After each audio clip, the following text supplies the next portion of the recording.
Okay. I will call the meeting to order for a Pledge of Allegiance, please.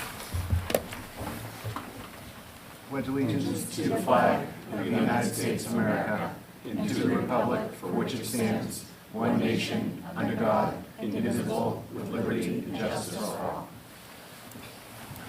Welcome, everybody. We do have a public hearing pursuant to RSA 198-2C. Doug, this is for the public hearing for reimbursement of completed CRF objects.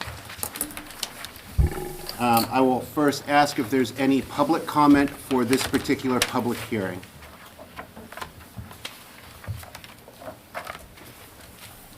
Seeing none, I will close public hearing at this time. And Doug, I'm looking for formal authorization for reimbursement for the CRF. Could you explain that to us, please? Yeah, so our capital reserve fund we use for larger type purchases. On this, you can see there's 4 items which have been talked about previously and voted on previously by the board, and now they have been completed, so we know the exact amount that has been expensed towards them. So our goal tonight is to get the authorization from the board, so when I write over to the town trustees, that they have the formal authorization from the board as agents to expend from the trust fund for us to get reimbursed that amount of money from where it is accruing interest right now, and then it would come back into the general fund for us to offset the expenses that we have. So the 4 items, one has been a phone system replacement, so that's more of the hardware of that, and that is $82,538.60. The VMS cistern project, that was a phase 2, which was completed last summer. And this is the one that we like a lot because we get to say on time, on budget, not a penny more. And kids were back in the building, and the teachers are back in the building with plenty of time to go for the start of the school. That was $285,392. Next one again is at the middle school, and that is the IT core switches replacement. So that's $50,000. The total amount for that was well in excess of $50,000, but we were able to match it with $45,000 of E-rate, which is educational rate. So that is a federal grant which helps schools with high-speed internet as well as the backbone and the infrastructure for internet and telecommunications. So that was, for us, $50,000. And then lastly was the softball field, the scoreboard at the high school. And that was $20,702.25. We thought it was going to be more around $20,000. It did bump up by that, almost $703. So we'd be looking for either additional questions on those or authorizations, but everything worked out well. Everything is working now. For questions, I see Ginny first. That the scoreboard was the football scoreboard, not the softball scoreboard. It was a softball scoreboard, but one of the goals was to kind of make it look like what is at the football field as well. So they took some of the theme of the football scoreboard, and they made the new softball scoreboard kind of look a little bit more similar to that. Updated it? Well, it was broken, so yeah. Yeah, So, I realized that. So, We didn't have it finished for the playoff game, but, okay. Ginny, you good? Thank you, yes, thank you. I see Jack. Jack, go ahead. Motion 1, or we need 4 separate motions? We're going to go 4 separate motions, please, so that we can actually record the numbers in the minutes. Oh, question first? Yeah, question on the scoreboard, the extra 702, was that a labor thing, was that a parts thing, how did we end up over? well, when we're getting quotes, or when we're first, the scoreboard thing was a little bit more last minute too. Okay. I think Jack was even out kind of holding up signs, right? Yeah, Was it? that's Yes. For the And playoff it was game. kind of going into playoffs, and the goal was, Get working. we need to get something going here. It's long enough type of thing. So, I think the original idea would be, okay, it's around 20,000, because we had just done a larger scoreboard and tried to kind of ballpark what it would best be I type see. of thing. Okay. But the work went to the actual scoreboard itself and then the aluminum header. So it really went to those 2 things. There was a little additional electrical work, which we just kind of did as part of the budget. But just those 2 items itself. Yeah. Okay, all right, thank you. Any further questions? Okay. Just as a procedural note, I do want to take a moment, we don't have any of our teacher reps here, but under policy BBF for student representation and voting, Brady, I know that I had said vote with the rest of us. Just so that we can record the minutes, I'm going to ask you, if you do choose to vote, which you do not have to, please raise your hand at the appropriate time, whether it's approve, not approve, or abstain. Okay. So I'm just going to ask you to do that so we can record it for the vote. Okay, at that time, I will now accept any motions that we have. Jack, I see you are Okay. first up. I'll make a motion to withdraw $82,538.60 from the Facilities Capital Reserve Fund held by the town of Goffstown trustees and trust funds, and deposit into the Capital Projects Fund to fund the Goffstown School District phone system replacement. Okay, do I see a second? I'll second. Thank you, Vanessa. Any questions on this motion? All those in favor say aye.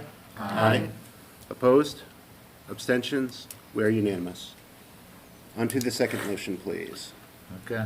Oh, Jack, just keep going, I I'll guess. just keep going. I'll make another motion to withdraw $285,392 from the Facilities Capital Reserve Fund held by the town Goffstown trustees of trust funds and deposit it into the Capital Projects Fund to fund the completed MVMS cistern project Phase 2.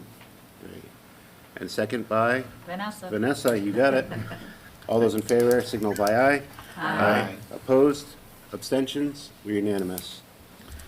For the Okay. third one, Jack. I will make a motion to withdraw $50,000 from the Facilities Capital Reserve Fund held by the town of Goffstown trustees of trust funds and deposit it into the Capital Projects Fund to fund the completed MVMS IT core switches replacement. Great. Seconded by Second. Vanessa. Thank you, Vanessa. All those in favor say aye. Aye. Opposed? Abstentions? Unanimous on that.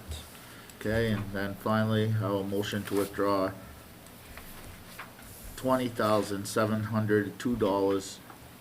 $20,702.25 from the Facilities Capital Reserve Fund held by the town of Goffstown trustee of trust funds and deposit into the Capital Projects Fund to fund the completed GHS softball field scoreboard replacement. Great. Happily second. Thank you, Vanessa. All those in favor say aye. Aye. Opposed? Abstentions? We're unanimous. With that, this concludes our public hearing for expenditures in the CRF. I am now going to call the meeting to order for our regular meeting, and We have will... the, one more thing. Oh, go ahead. So we're also looking to promote transparency to, as far as future projects. So these, again, are all projects other than one that we've talked about. So it's kind of the second part of the public hearing, just to let people know where we want to spend the money going forward. So part of the packet tonight, too, is the history of the CRF and kind of where we are now. So after those motions, we have $308,000 roughly in the CRF after we reduce it by what was just motioned. So the town just approved the 8th CRF deposit of $300,000. So that will be coming to us in July. And then what we're doing is we're starting to hold that money, continuing to hold that money for the turf replacement. So we'd be on our third turf replacement. As far as the hold, $50,000 each. So that would be minus $150,000 that we're just kind of parking off to the side and saying when the turf does need replacement, we're going to be in a better spot for that. Again, we're doing a lot of stuff so that hopefully we can push that turf replacement down the road.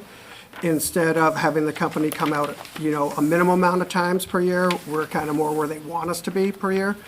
So they're able to kind of find the problems when they're smaller, correct them when they're smaller, which they're letting us know, which makes sense, which is going to prolong the life of the turf. So our goal is to prolong that life, but then also be ready for eventually when that turf does need replacement.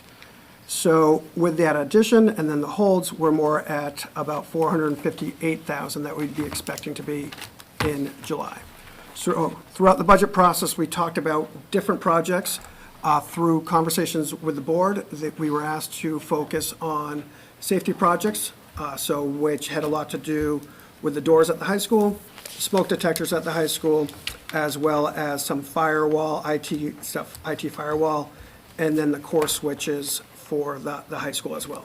So we just approved the middle school core switches, the reimbursement for that. So the high school is the last building that would be getting their core switches replaced. Again, that is E-rate eligible. The reason why the high school is the last one is that it was hoped to be done this year, but they had maxed out the E-rate grant, which again is a good thing. So if it's almost 50%, and every time the E-rate becomes available, the district is maxing it out, that's their goal in helping to save the taxpayers' money. So we had to push it off by a year for it to open back up money for the high school, but that will be now as of July. So we're going through the process of making sure that we're communicating with the E-rate, and that's happening now to make sure that we'd be ready to go in July. So that is one of the projects, would be the switching at the high school, and then the firewall replacement, which impacts all of the districts, all of the schools in the district, and that's E-rate eligible as well. We've talked about the exterior doors at the high school already. We did a walkthrough with the budget committee. We are in the process of replacing 3 of our worst doors even before we got to this point because of the need for that, but we still have many additional doors to replace at the high school as well. And then something new was the smoke detectors at the middle school. So it appears that they are also end of life. So that has not been something we talked about, but with our facilities folks, they came back and they confirmed that those are also end of life. So as we kind of focus on safety, that 32,000 is new to people here, but in the same type of theme as focusing on safety. So this would not necessarily need a motion for each one. It's just kind of the understanding that we're putting forward what we believe was consensus of the board, and, the appropriate use of the CRF. What questions do we have for Doug?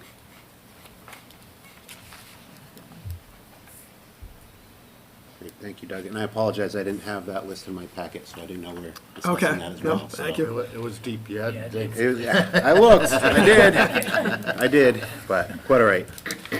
Now with that, I will close public hearing, and we will start with our Goffstown School Board meeting at 7:15. And with that, we've already done the pledge, so I will move right on to correspondence. Mr. Superintendent. Thank you. Few things for the board to be aware of. In the correspondence folder, the first thing is the legal notice for the public hearing that you just had, so just assuring you that it was properly posted and all of the requirements were met. The second thing is I've included a couple of different elements that pertain to a House Bill 1815. So this particular bill was quietly signed by the governor last week, and it essentially, in its most simplistic form, it removes judicial oversight of school funding. So this, my read of this and my analysis of this, which is still pretty new, appears to be an endgame that's associated with the Conval lawsuit. And I think that we're establishing definitions likely for a potential challenge around possibly even appeals of things like Claremont 1 and Claremont 2. So this appears to be a very purposeful insertion of some very broad language. And it was done by a representative from Windham who is a retired Supreme Court Chief Justice. So this is an individual who knows a thing or two about the law that he was amending. So I'm sharing that with you. It essentially says that the funding of public schools is a political matter and the courts need to stay out of it. So if you're a property taxpayer in the state of New Hampshire, I can't tell you what this means to you, but I do know that it will not make your property taxes go down.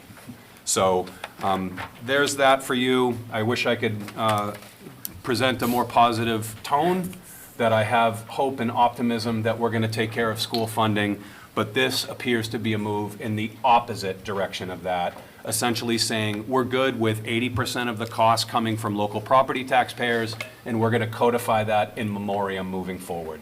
That appears to be what's transpired. And the 2 other things in the correspondence folder, one is a copy of an email that I sent out regarding a court-required notice for Power School's Naviance platform, so that's included. And the last piece, at the request of Derek Horn, our town administrator, I wanted to share with the school board the reallocation that the select board did as a press release. You should have gotten that as an email, but I included it in the correspondence folder as well.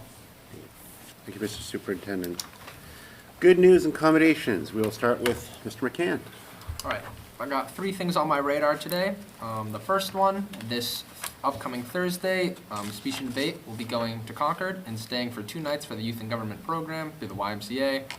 I think 2 weeks ago, I want to say, the Science Olympiad took place where our school team took 4th place overall.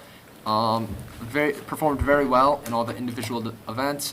Came 1st in rocks and minerals, came 3rd in the chemistry lab, 4th in the circuit lab, 5th in astronomy, 3rd in water quality, 3rd in bungee jump, 3rd in designer genes, 1st in entomology, 1st in remote sensing, and 6th in robot tour. So very impressive list there.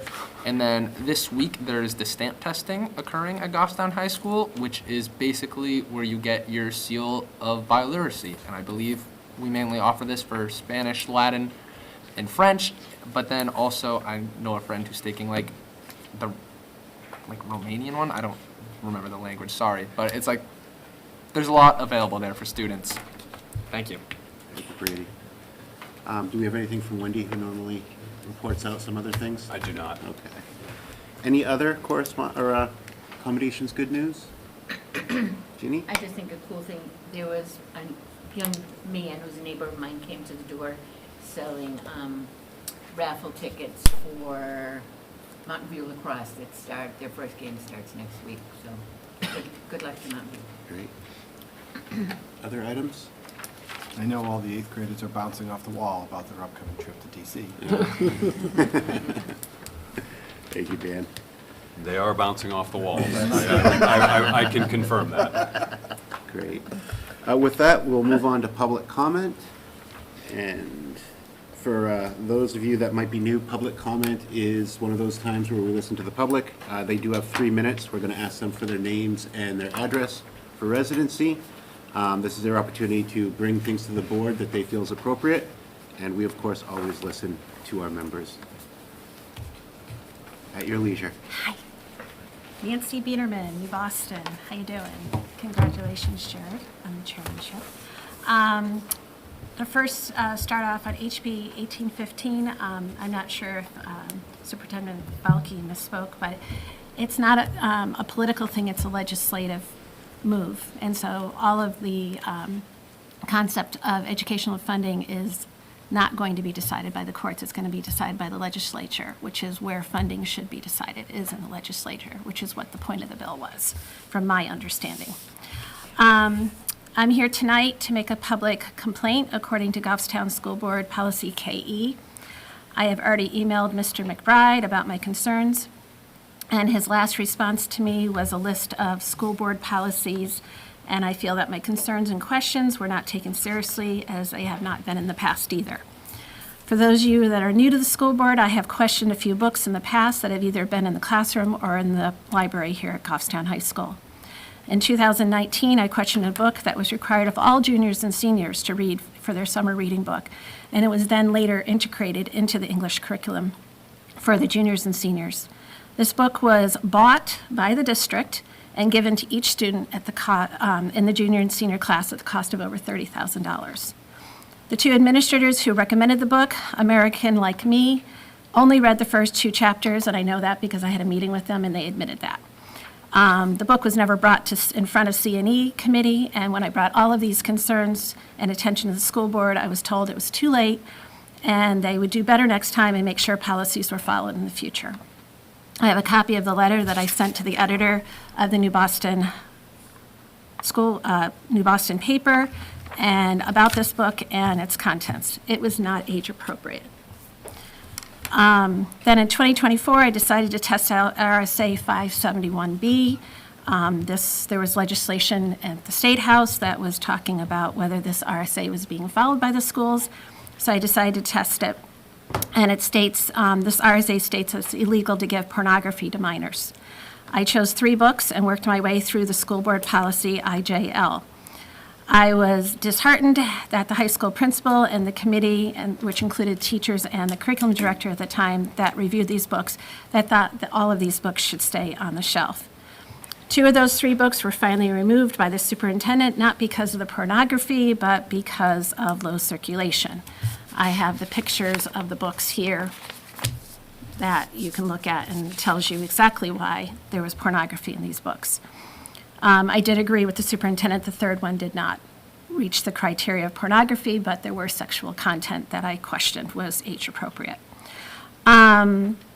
I am glad to see that you have updated the IGLs and stipulated that the time period for the superintendent to reply for a request for reconsiderations has been put in there. The other policy did not have it, and I had to wait a long time to get a response from the superintendent. Last month, I found a book called Sibylline by Melissa de la Cruz that was in the high school library. This book was published February 2nd, 2026, and it was on the shelves at GHS by at least March 20th when I knew about it, probably sooner. Ms. Peterman, you're coming up on time, so I just want to be mindful. I sent an email to Mr. McBride, Mr. Balke, and Mr. Talbot, and alerted them that this book contained a chapter about a threesome with a dead body. It took 3 days for Mr. McBride to respond, and in that email, Mr. McBride stated the book had been removed from the library shelves and that there were only 2 pages that had this content. I don't care if there's 2 pages or not. It should not be in there. When I sent other emails to Mr. McBride asking if there was going to be an investigation how this book ended up on the shelves, I was just sent emails saying, here's the policies. My also concern is this book was checked out when I found it in the card catalog. So my question is, was this a student or a teacher that took the book? And if it was a student, are their parents aware that this child was reading this book? If you look on Barnes & Noble, it shows that this book says age 17.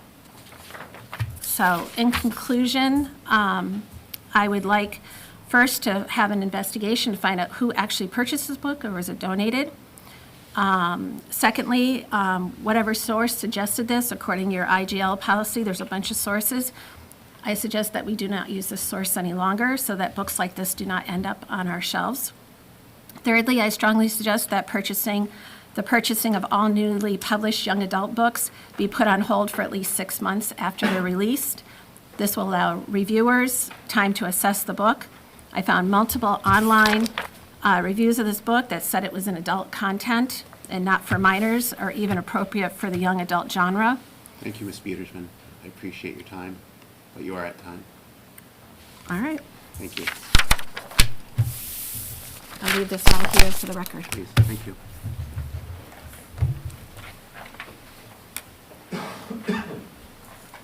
Any other public comments at this time?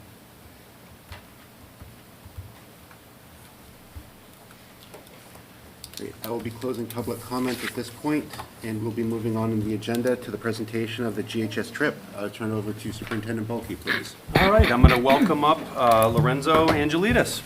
Come on up, Lorenzo. And he knows the drill, so I'll let him do introductions, and we've got a wonderful opportunity to do another partner trip with Pinkerton Academy. So good evening, everyone. Thank you very much for giving us the time. I'm here with my colleague, Emma Vanderpool, the Latin teacher at GHS. My name is Lorenzo Angelidis. I'm the French teacher here at GHS.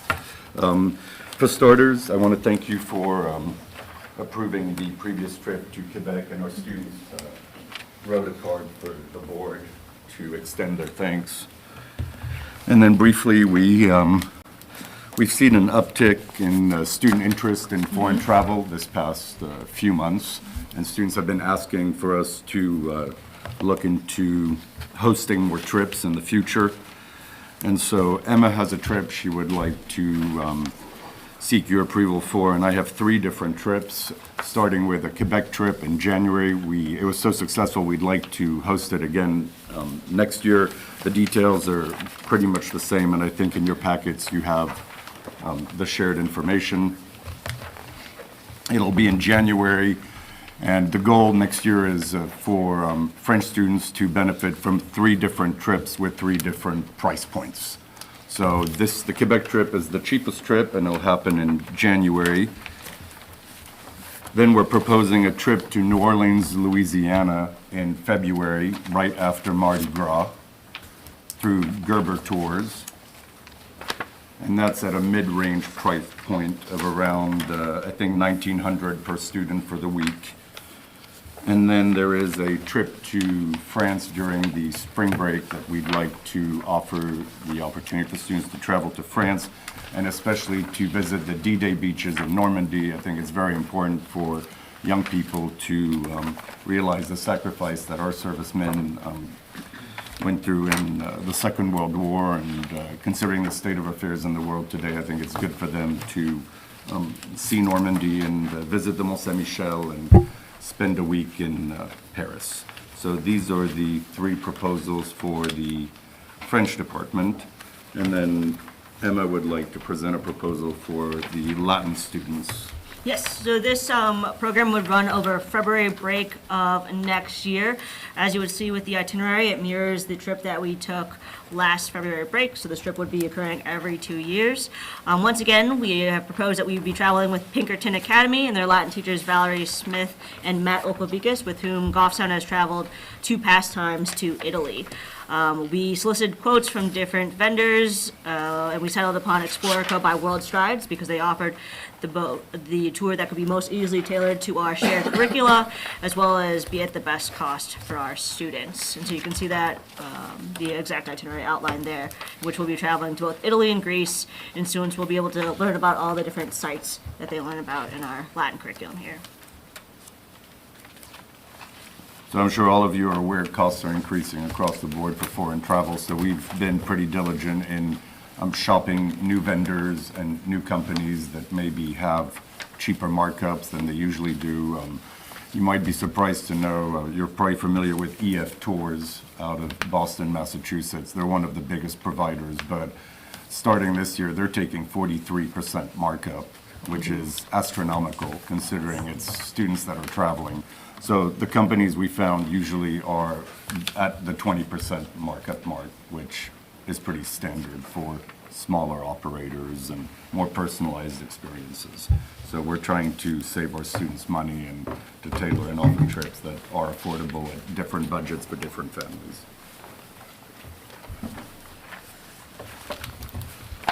Go ahead, Ginny. I expect you have enough chaperones to cover the kids. And these trips, I know, are usually, the costs are covered by the students. Yeah, okay. I'd like to make a motion to accept all of the trips for the students. I think traveling is good for students. There's a lot of education to happen. And I know through the history of the education trips that students have gone on, we've always heard good reports when they've come back from the parents and the teachers and the kids. So I'd like to put that motion forward. Thank you, Ginny. I have a second for Ginny's motion. Second by Jack. Okay. Any further questions that we have? Greta? I fully support all of these travels. I think it's a great learning experience. We've never had so many at one time, which, you know, I'm hoping there's demand for this. But from your perspective, is it all managed by the same group of teachers? And do you think you'll be able to get enough students to go on all of them with there being so many options, which is a good problem? Just to give you a little bit of background, it was interesting this year with the trip to Quebec, and maybe it's just a sign of the way things work, but we had very low enrollment numbers until maybe 2 days before the deadline, and then the day before the deadline, we went from... Well, they're teenagers. But we went from 16 sign-ups to 31. Wow. Wow. Yeah, it was amazing. So it happened very quickly. The trip to France, we're going to limit the trip to France at 16 students because it's much more personalized. Students will be rooming 2 per room. They'll be taking the train, and they'll be taking a Mercedes Sprinter van to tour them around Normandy instead of a big coach bus. So it's much more of a personal experience. And the trip to New Orleans, we already have maybe 10 students that have expressed interest in going to New Orleans, Louisiana. So, and as far as Quebec, Quebec will be more for our incoming freshmen who are coming from Mountain View Middle School and that gives them an opportunity to travel as freshmen, and then it's open to other students. And again, we're considering, we're talking to the admin here, especially on the French side, we're growing the numbers this year, and we're seeing it maybe opening the trip up to the whole high school, so it gives other students the opportunity of traveling overseas. Dan, go ahead. Do they want, Oh, I was just gonna say, last time the Latin department ran this trip, after our first meeting, we filled up the spots within 24 hours. do the organizations commit to the rates when they Yes. print these? So even if, whatever, okay. Yeah, fluctuations, it's a fixed price. Yep. Fuel prices go up? That's kind of where I was going. Yeah, the cost of jet fuel has gone up about 110% in the last Yes. 30 or so days. So that's a very real cost factor. Question, yeah. What other questions do we Just, have? I don't know, this might be in the paperwork somewhere, but is travel insurance included? Yes, Yes. Perfect. Do you guys fundraise at all for the? We do not, or I do not at least, no. no, we're looking at fundraising. Yeah, a lot of bake sales to pull off something like this, so I get it. Other questions? Just as a question, you, for the ones that you are limiting for student capacity to go to them, for the 16 students, what's your priority if you have more than 16 students? We're willing to host a trip over the summer as well.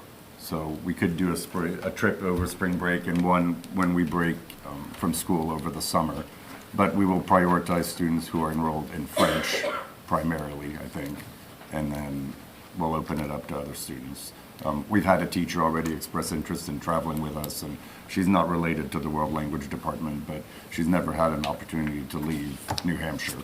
And so it's been a dream of hers to travel to France, so she offered to chaperone. So if you get more than 16 French students, is it going to be based on, class status or? That's a really good question. Yeah, we may go with seniority, seniors and then juniors and then sophomores.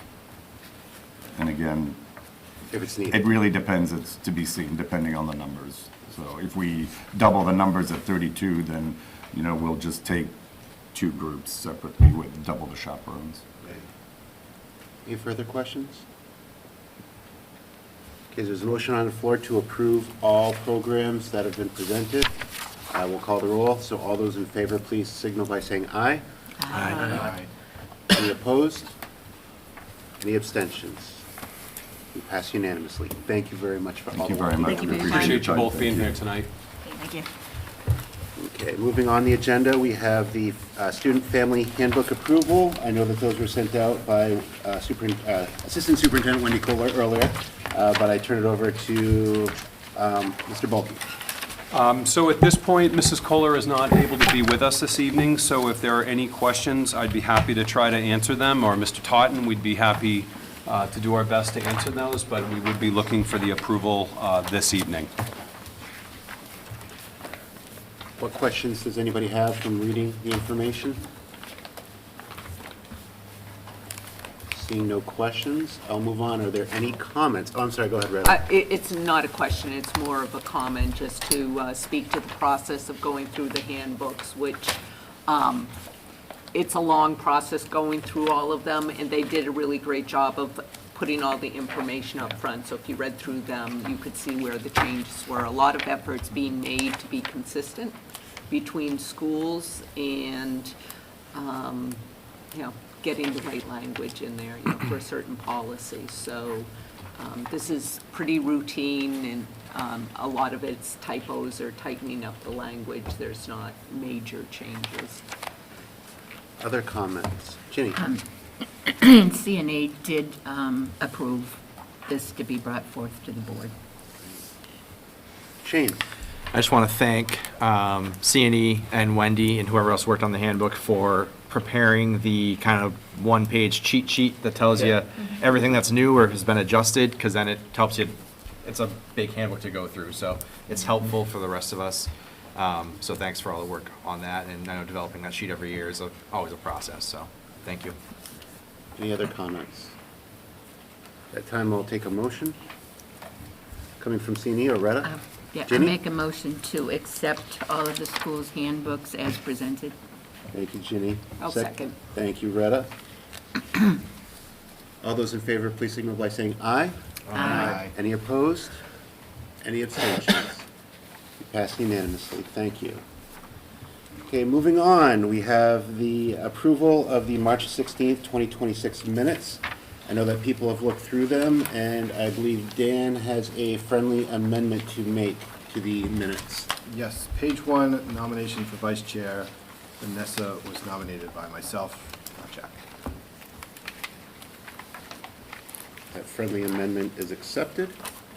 Did it have to be friendly? It does. No hostile. Yeah, we like the friendly ones. We do.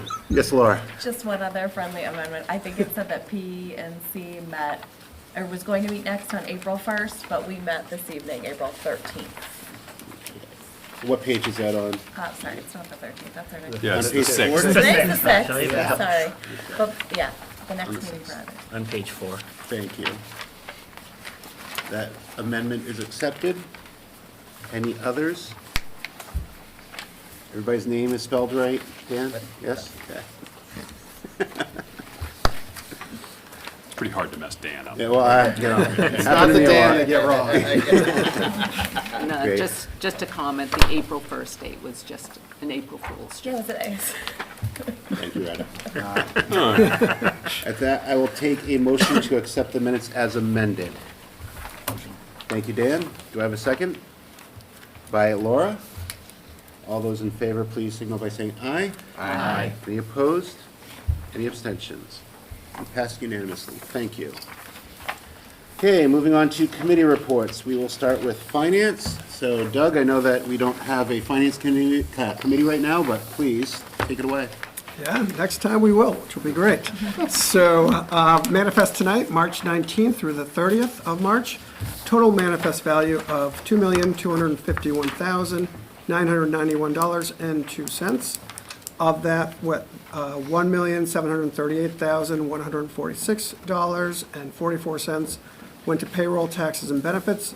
We had one payroll on the 19th of March. Payroll was $758,470. Payroll taxes, $225,192. Health trust for health and dental premiums, $726,766. Our next group of activities has to do with special education, which had a total that went to vendors in excess of $5,000 of $276,794.67. $93,965 went to Seven Hills for out-of-district services. $91,542 went to Durham School Services for both in and out-of-district transportation. $31,359 went to Lighthouse Schools for out-of-district services. Next category is general expenses, total of $117,215.55. $25,189 went to Dead River Company for propane. $18,205 went to Peak Solutions for the copier leases. So those were two of the bigger purchases there. And then our last category is food services. And we had $29,674 went to Performance Food Services for food and commodities. So definitely available for any questions on anything else that's on there. What questions do we have for Mr. Totten at this time? Yes, Dan? On the copier lease, is that copier lease? Copiers, yeah. Okay, all right. Yeah, so for That's a all the really schools. Whole bunch of them. copier, yeah. Yeah, Other questions?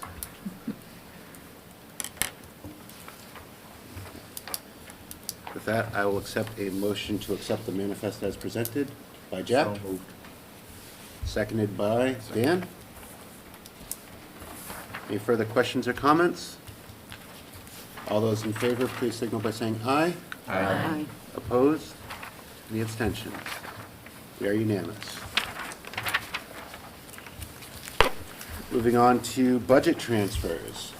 Yep, so we have one budget transfer which we're looking for school board approval tonight, and that is for a vacant middle school para to an other professional services. So this has to do with special education and meeting the needs of either a student or students. So that is in the amount of $28,710. So that's on the top of the sheet that you have. On the bottom, although they don't need school board votes, we always want to show what other transfers have happened this year as well. So we would need a motion on, we would appreciate a motion on the top one, though, to be able to make the budget transfer as shown in that amount. Any questions for Doug or a motion? We'll go with questions and comments first, before motions. Okay, Jack, I think you're going to say something? Yeah, I'll make a motion that we accept the budget transfer as presented. Do I need to state out the numbers or? No, for the amount that was provided, I think it's fine. $28,710. Second. Seconded by Adam.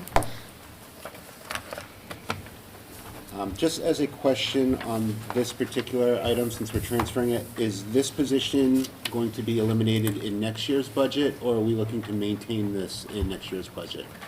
So we're not quite sure if the service needs to still happen next year. So it was a vacant position this year that was not filled. The service had been started, needs to start, and is going to last through the end of the year, but we're not quite sure if the IEP team is going to have the service continue next year. So my understanding is that the IEP team has only made a decision for the remainder of this year, but not necessarily for next year. But for next year's budget, this is still in the budget to be at this school for this amount? Yes. Thank you. Any further questions or comments? Let's transfer. Seeing none, all those in favor of transferring the money out of the MVMS Special Education Fund in the amount of $28,710 for other services, please signal by saying aye. Aye. Any opposed? Any abstentions? Passes unanimously. Thank you. And then I see a third item for the draft budget prep schedule. Here we go. Here we go. Why We're all not start it up, excited. right? It's time to go again. Yeah, it hasn't ended. We just keep cycling. Just keep So- cycling. Yeah, so this is here a little bit earlier, more because of when the budget committee meets. The budget committee meets a lot in the fall, and they meet kind of sporadically after that. So they just had a meeting at the end of last month, and they were looking at a draft proposal. So I brought this to the budget committee, and I did let them know that the board hasn't seen this, and the SAU leadership hasn't seen this at all either. So what this really is taking last year's same sheet and just moving it by the dates. So something happened, on Thursday, August whatever, it's now happening on Thursday, August 6th of 2026. So there's been no other changes. I don't really see us making really big changes to the beginning part of this. So obviously, it's up to the board and then also up to the budget committee if they want to see changes after, the superintendent starts presenting the budget as well. So in talking with the budget committee, they confirmed that they wanted to stay with the two presentations. So we will continue to present to the school board, and then the school board will have a time to deliberate and then make their decisions, and then we will re-present to the budget committee. No decisions have to be made tonight about the schedule, but I wanted to make sure that the people new to the board have seen it, and the fact that I brought it up with the budget committee, I wanted to bring it up with the board as well. But, we can definitely take back feedback tonight. We can take feedback at the next board meeting. But, just want to hear from the board if there was something that was missing last year that had to do with the calendar that they wanted to make switches with for this year coming up. Jack, I see you have a question? Just to follow along with that, the one question that they had was this year we didn't meet as the SAU joint board to make sure that that budget met with the timing, so they had to sort of wait for us to get New Boston's vote. So they were hoping that we would move that date to a place for that joint meeting so that it could all go before they took it to the presentation to the public. Did they meeting. mean the December public hearing for the SAU, that's the date that they were referring to? Yeah, they're looking to move that up a bit, which does make sense, because remember that kind of created that almost two-part budget, because we were able to bring down the SAU budget, but the budget committee had already voted on it without it being brought down. So that's something that we can definitely bring up next week at the SAU board meeting as well. You know, Were we thinking that that would just be a little earlier in the month of December, not Yeah. trying to move that? Because typically we have in October is the first presentation of the budget for the SAU, followed by the public hearing in December. So would we keep that in December, just maybe a little earlier, or trying to move it closer to November? no, I think we could take a look at the dates, but I think it's more just moving it a little bit earlier. Okay, So that when they vote, that number's solid. okay. Our contribution to that total number is solid. I think it fluctuated like 50, 70 grand or something this year. It was not a giant number, but Just looking at the draft schedule, it looks like we'd be giving our presentations to the Budget Committee end of October, depending on if we're first on the docket for the Budget Committee versus the town being first on the docket. District, which the SAU lines are in, is the first thing that we present. So that would be early November is when we'd be presenting that to the board, the Budget Committee. Yeah, we'll be So ready. I think if we have our SAU meeting in November, I think it'd be better. That way we don't have to keep ping-ponging back and forth with the Budget Committee. Okay. That would be my opinion, that we could try to bring up on SAU leadership agenda. Okay. What other questions do we have on this draft budget schedule? Okay, thank you, Doug. All right, thank you. Speaking of budget, there was a budget meeting that a good friend Jack represented as the alternative from our prior holdover from last fiscal year. Jack, how'd it go? I think it went okay. I think the talk that you and I had was spot on about my personal note, but yeah, it was just talk about their setup for the way they wanted to run the budget committee and sort of the way they've been doing it. So, I didn't abstain from one vote, that maybe I should have, but I did vote the way that this board handled it when they were seating the new member because of Allison's departure. I think the biggest thing was, I just made statements to the effect that if the budget committee, well, I told them that I thought their place has a person, I said, that their place was not to put forth a budget that would pass, but to put forth a budget that would fund the services of the town and the school the way that the taxpayers had been accustomed to it being funded, and not necessarily be focused on a pass. And I made statements to the effect of how I thought part of the town not passing was part of the way that the percentages and numbers were moved around, or stated by the budget committee about how the town's budget was so inflated. And said that if their belief is that there should be a percentage that they believe is a fixed number that should not go over, or they're not gonna recommend the budget, that I think they should put that number forth ahead of the budget season. Say, here is our cap, 5%, say, whatever that number is, and present that to the school board or the select board so that they can then draft a budget that tries to fall within those parameters. And then if it doesn't, they have an opportunity to present why it did not fall within those parameters. But then if it did fall within those parameters, that the budget committee ought to then vote for it unanimously, because I believe the biggest thing for why things pass and don't pass, unfortunately, is not transparency of information, but whether it's recommended 100% unanimously by the budget committee in the select board or the budget committee in the school board, those things pass almost 100% of the time. No one showed me any time when that wasn't the truth. So it was a lot about procedure like that, and that they're gonna have a sit-down with the select board ahead of the budget starting process. And there was a little bit of talk about maybe asking to do that with us, but not so much because we have been consistently producing a budget that had a very low increase above default and keeping in line under inflation, et cetera, so that wasn't deemed as critical for us as it was, they felt, for the meeting with the select board.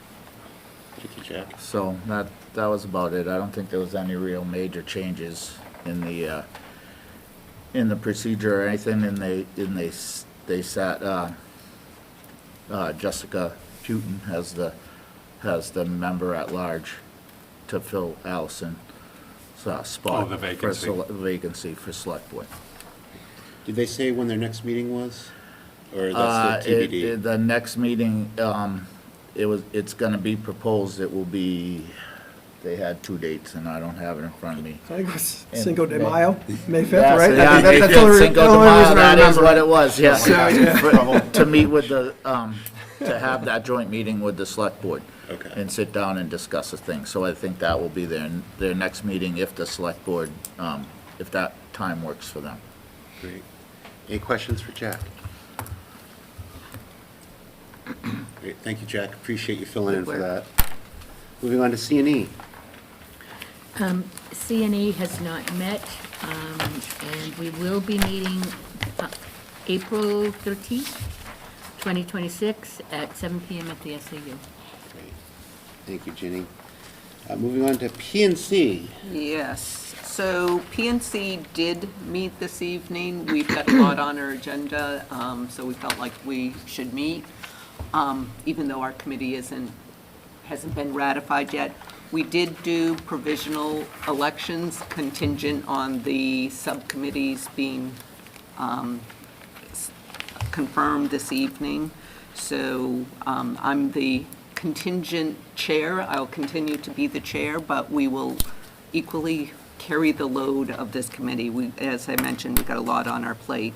So we talked a little bit about the employee spotlight, the videos that are being put out on the faculty, the teachers and staff in the schools, and this past one, which you should have received in your email, was on Jamie Grattan. It was great. Good way to get to know the people in the schools. We also talked about our communication strategy. We bring this up at every meeting.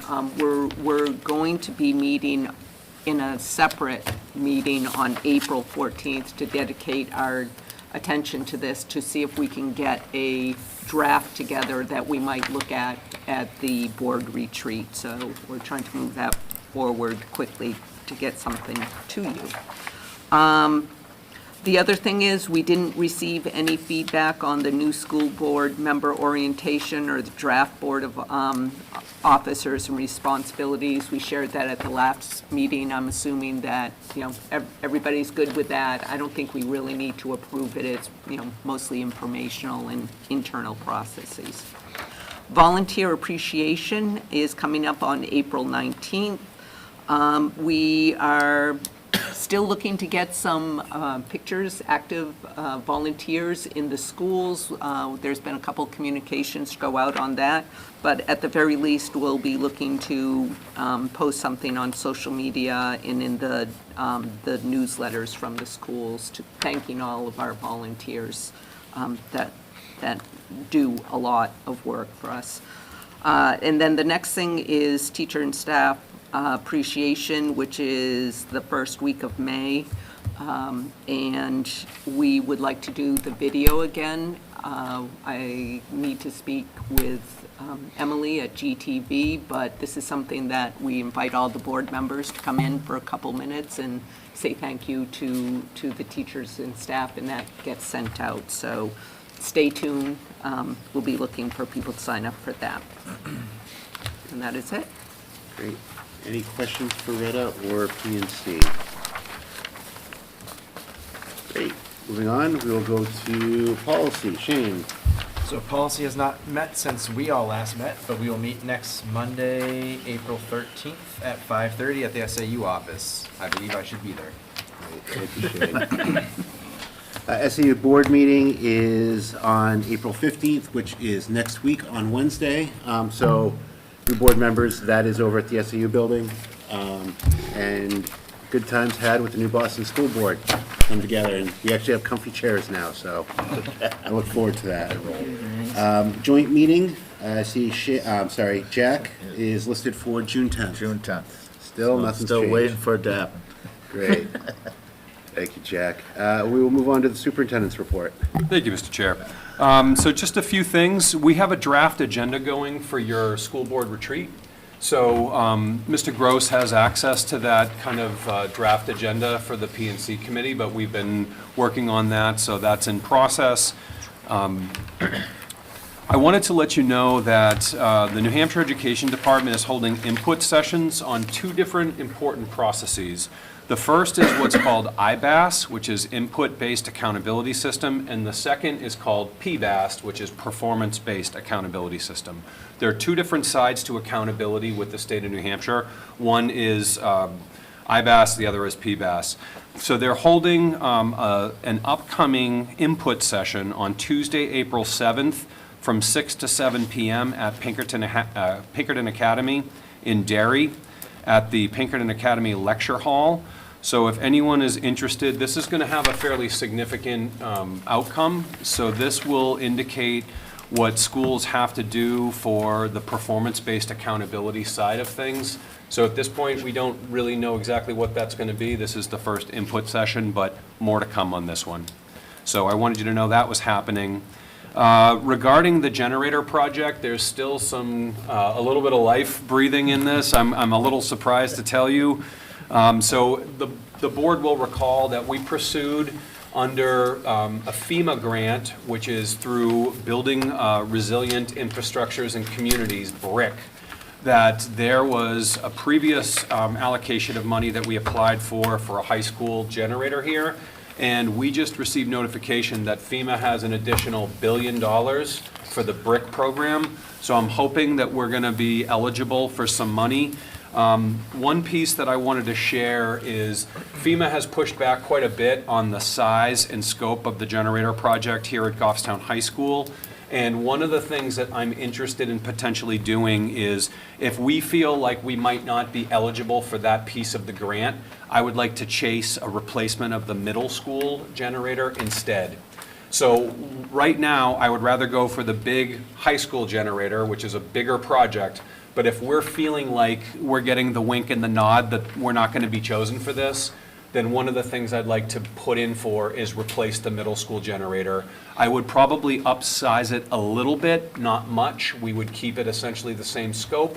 We have portions of the kitchen that we can't run right now, which would be pretty important for an emergency operation as a school shelter. But that's something that we are hoping that if we're not eligible for the high school generator, that we may be for the middle school generator. So one of the things I wanted you to be on kind of notice is that if we get to a point, we may need a formal motion, just like you did last time, to authorize us to pursue that. I don't think I need that quite yet, but I just wanted you to know that we potentially will shift the generator project if we feel like we're not going to be able to get it for the high school. Next thing is we sent out some communication today for 8th grade families, letting them know that after much debate and discussion, we will be returning to St. Anselm College for middle school promotion on June 11th at 1 p.m. So essentially, it's the same as last year, it's just 1 hour earlier. So the kids will be there, we'll start the activities at 1. It will be a nice afternoon for those students. And Mr. Talbot, you had asked me to remind everyone on the last day of school. So in Goffstown, the last day of school is Monday, June 22nd, which is an early release. And New Boston's last day will be the Friday prior, which is June 19th, which is also an early release. And my last piece, we received notification from the planning department that there is a new 8-lot subdivision off Rainbow Drive. Fairly small, not a huge impact. It's off Rainbow Drive, map 5, lot 70, and there's a hearing planned before the planning board on April 23rd, if you were so inclined to want to know more about that. And that was all I had. I'd be happy to stop there and ask if there are any questions, anything I can clarify, either myself, Mr. Totten. We have Mrs. McGrath in the audience, so I would offer her up, and probably not Mr. Gross, because we all want to get home and watch the basketball game a little later. What questions do we have for the superintendent? Jack? The 11th is the high school date, so it's all on the same day. It's all on the So same we're day. back- okay. Yep. So we're back to the 11 days. We're back. Kids Yep. bouncing off the wall. Yep. Okay. We'll figure it out, though. We heard families loud and clear. Yeah. They think that the big ceremony is important, so we're happy to honor that. Jack, do you want to continue, or I had a second question, but. We'll come back to I'm you. getting old. Mr. McCann? I'm just curious if the earlier start time will affect the graduation rehearsal for high schoolers at all? So we talked about that, Brady. That was one of the things that we talked about, so it's not supposed to. Okay. So we have it on good authority that high school, that you will be practicing earlier than that, and that you guys, in the past, we used to do the barbecue. You guys, we believe, will be cleared out in plenty of time. Okay. Thank you. So should be uneventful, as long as you guys do a good job practicing. Now, No if promises. the graduating Get that order. seniors are a little distracted, then we'll see. Jack? It came back, so, the thought is if we get the high school generator, that this will become the emergency shelter. Correct. Spot instead of, okay. So, but I do, in terms of the generator, I want the board to sort of understand the scope of what my vision is and has been on this. It is my desire to have a fully functioning operational generator here at Goffstown High School to be able to run this entire campus if we have no power. And if you think about the location of Mountain View Middle School as our emergency shelter, it's on a dead-end road in a rough part of town that is prone to I don't mean rough as in like, you live over there, don't you? Gotta watch out for some of those roads. But we've had things in the past where we had a tree come down and blocked access to Mountain View. We've had a number of other kind of site-specific challenges. So my hope has always been to get this high school generator. This would include the running of all of our IT equipment. So one of the pieces that we've been trying to remedy with this high school generator is that we have IT functions that we don't have on backup. We don't have on generator. So that would be our hope for that. And then the secondary pieces, I had shared with you that the current middle school generator is not running. It blew a head gasket. We can't replace it. The thing is dead right now. It is not running at all. So we have put the Goffstown Fire Department on notice that, and we thought that maybe this would help push the FEMA application along. So I keep hoping that we're going to get the approval, but we haven't. And then my third part of the vision on generators is I would like to pursue a generator that is on a trailer that we could pull between the other 3 schools. So we could go between New Boston, Glen Lake, Bartlett, Maple Ave, and the SAU. And so if we had a prolonged power incident in Goffstown, that we would have the ability to go and run the generator for 6 to 8 hours at one school, move it to the next site, run the heat, move it to the next site. So this is kind of the scope of what we've hoped to do. And I keep hoping that I'm going to get that call and it's, you got it. You got the generator at the high school and we're good. But increasingly, it's looking like more and more hoops, scale back, more questions. So hopefully we'll have some good news at some point, but if not, then we probably were going to punt and pursue that middle school project instead. Jared? Yes, Ginny?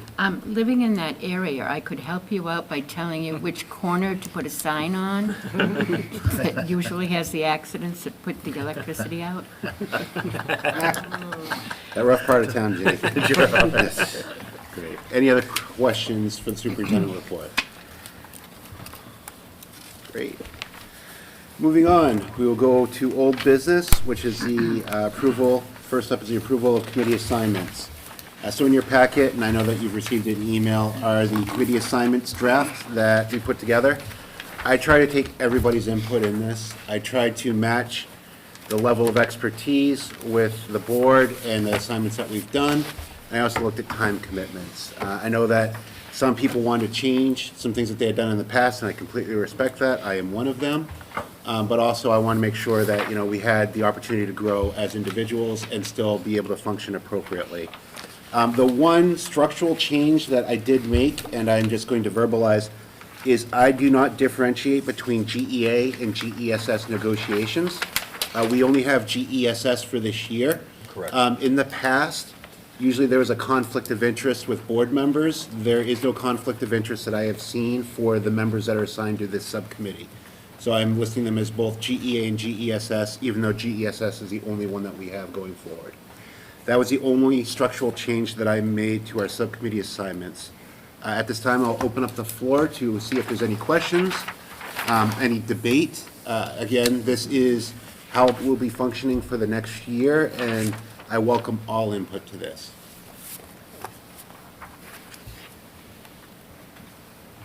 Greta. I'll start it off with something neutral. So we tried to capture all of the subcommittees on this description, but it looks like we missed GTV. So is there anybody that would be able to provide us with a description of that committee? No longer Got it? Mr. Gross would Yeah. be happy to help with that. Okay. There is no committee? No. Okay, so we will be making an amendment to cut GTV Cable Committee. But I'm sure if there's anything that comes up, Retta, you will, of course, be pointed. Generally, that had been a committee that had only met when the local cable franchise contract was up. Scott, that was, as I recall in the past, so if that were to come up again, then we would reform. Okay. What are the questions, Laura? Just another logistical question. The SAU Policy Review Committee, that has not typically met every month, correct? It says second Monday of each month at 6:30. We've generally only met when we've had specific policies that we were working on. And at this point, we would need to speak with Mrs. Moran, but I don't think that there's a push for any SAU policies. I think we're in pretty good shape right now. Okay. So that's my understanding. But I tried to keep it with the same people and the same date and right afterwards was the basic understanding, Laura. But go ahead, Shane. Just to speak to the SAU Policy Committee, I know that there was a lot of discussion about making sure that the SAU policies are in alignment with the Goffstown or New Boston policies.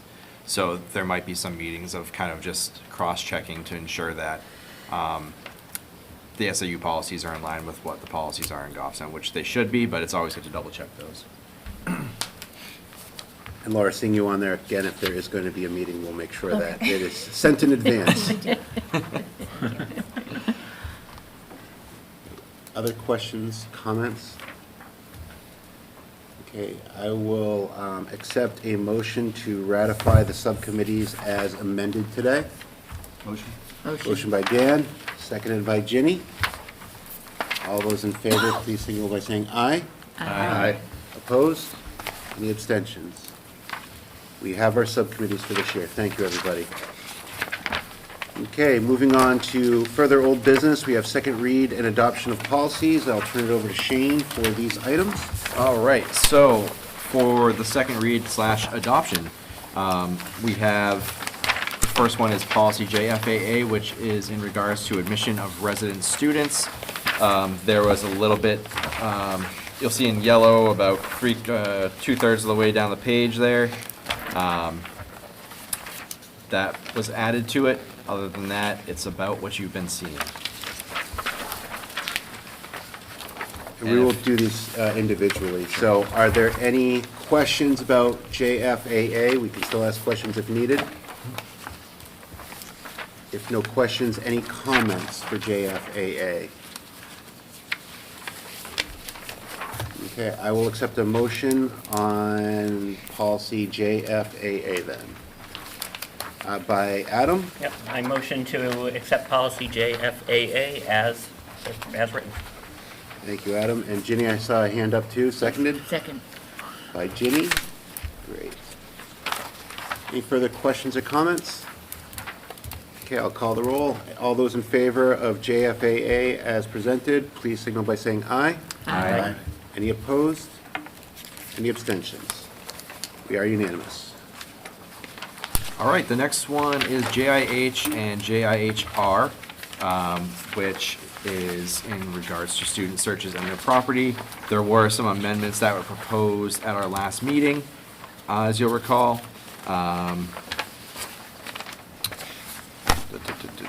Let's see, what was it? Page 2. Of R.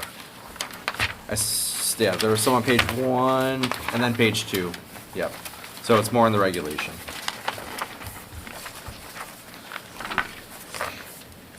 Any questions for JIH or JIHR? Just a question from the chair on this one, and I'm going to direct this to the superintendent. I think I made a comment at the last meeting about the section C of the regulation, as well as, the actual policy of JIAH, saying that any searches of students, basically articulating that a student couldn't be coerced. I couldn't remember if it was a JIH or JIHR. But when we look at You mean the reg... section 3 of JIH? Thank you. Section 3. Authorized personnel may conduct a search of students' persons or students' belongings as noted. Whenever a student freely and voluntarily consents to a search, consent obtained through threats or coercion is not considered to be free and voluntarily given. When we look at the regulation of C, it starts out, if the student refuses to allow their person to be searched, administrative discretion will be used when issuing appropriate disciplinary consequences based on all circumstances evidence of the situation up to 10 days suspension period. I'm just trying to reconcile in my brain how the first part of the regulation of C matches what we have with the policy of 3. And the question I have specifically is, will an administrator say to a student, if you refuse a search, you may be disciplined up to 10 days of suspension? Generally, what we've done in implementing this is if we suspect a student has contraband of some sort, then we make it clear so that they know exactly what we believe they may have, where it may be. We are not coercing anyone, but I think we also have to be open to the idea that if a student has something that they don't want revealed, their move might be to refuse the search, to say that they don't have anything, to double down, et cetera. So we added some of the language that under E, that school administration will make reasonable efforts to contact a parent prior to a search. What we've found is that a lot of times if we call a parent and say, we believe a student may have a vape device or whatever it may be, that the parents want to know. So that parents have said, oh, well, you can use the wand, better still, why don't you wait and I'll be in your office in a half an hour and we can do it together. That's really what we'd like to see, that kind of partnership with parents. I guess for my follow-up is, but, are you saying that to the student if they say, no, I don't want to be a search? Is it going to be, well, you could be suspended for 10 days, or we're going to contact your parents as a matter of fact in a regulation? Yeah, To try to articulate that they should get the search, even though they said no? Yes, and we generally try to encourage them, if they truly don't believe that they have something inappropriate, then consent to the search. Prove us wrong. Okay. How often do you not, sorry, No, go ahead. how often do you not get a hold of the parents within a timely fashion? It definitely happens. There are challenges, sometimes getting in touch with parents, working with parents. We had one recently that I could think of that sometimes it's hard to get in touch with parents. Yeah. That definitely happens. But that also happens for any other number of reasons. It could be a student who's vomiting and needs to go home ill. It could be a student who's been suspended for gross misconduct. It could be any number of things that we sometimes struggle to get parents in. So a long time ago, I used to work loss prevention for marshals, which I was very bad at, by the way. But you'd often catch kids stealing, and we couldn't search their person until the parents would show up. And for us, it was, if we couldn't get a hold of them, we had to call the local PD. Now, I'm not suggesting that here, but Yeah. I think if a student has something on their person and they're not able to leave that seat until we have permission, either from you or from your parents, then, that's a reasonable way to kind of get them across the line, where do you really want to sit here all day until mom comes? or do you want to just get this over with? And we're trying to make sure that we have a safe environment, Yeah, right? So we right. want to make sure that students don't have any kind of contraband that they shouldn't have. Unfortunately, we are thinking always about weapons. We're thinking about drugs. We're thinking about nicotine devices, any number of those things. But primarily, we're most concerned about weapons and drugs. Right. And this is the reality of the world that we live in. So. Any further questions about these policies? Has it, I assume it's been reviewed?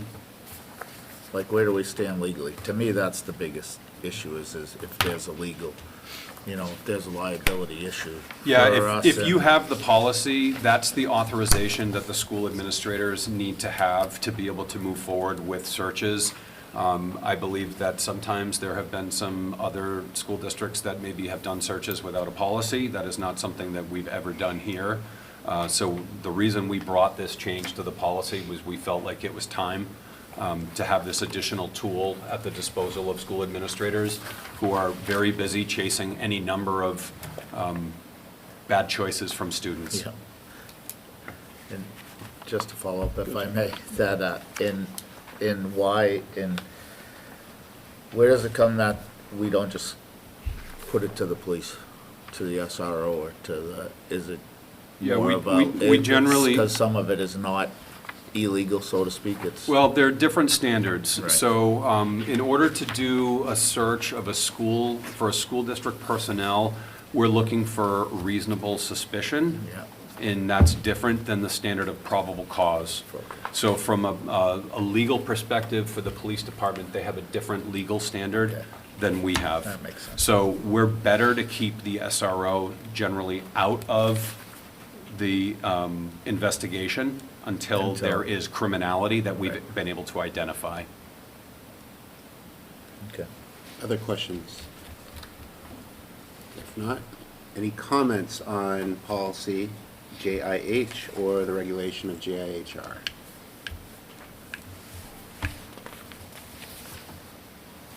As a matter of comment, I cannot, I believe in the totality of circumstances, and I believe in safety as one of our paramount items that we have in the school. However, I don't think we can sacrifice our civil rights needed. I would not be able to adopt this if we continue to have the first part of C, if a student refuses to allow the person to be searched. If that was stricken, I think I could approve this, because I do understand the 10-day suspension of totality of circumstances that is there, but for the possibility that administrator says, allow me to search you, if you don't, well, I'm going to call your parents, and you can get a 10-day suspension just because you're saying you're refusing a search. I think that that is a coercive statement and is against our policy. So if that does stay, unfortunately, I have to vote no for this policy.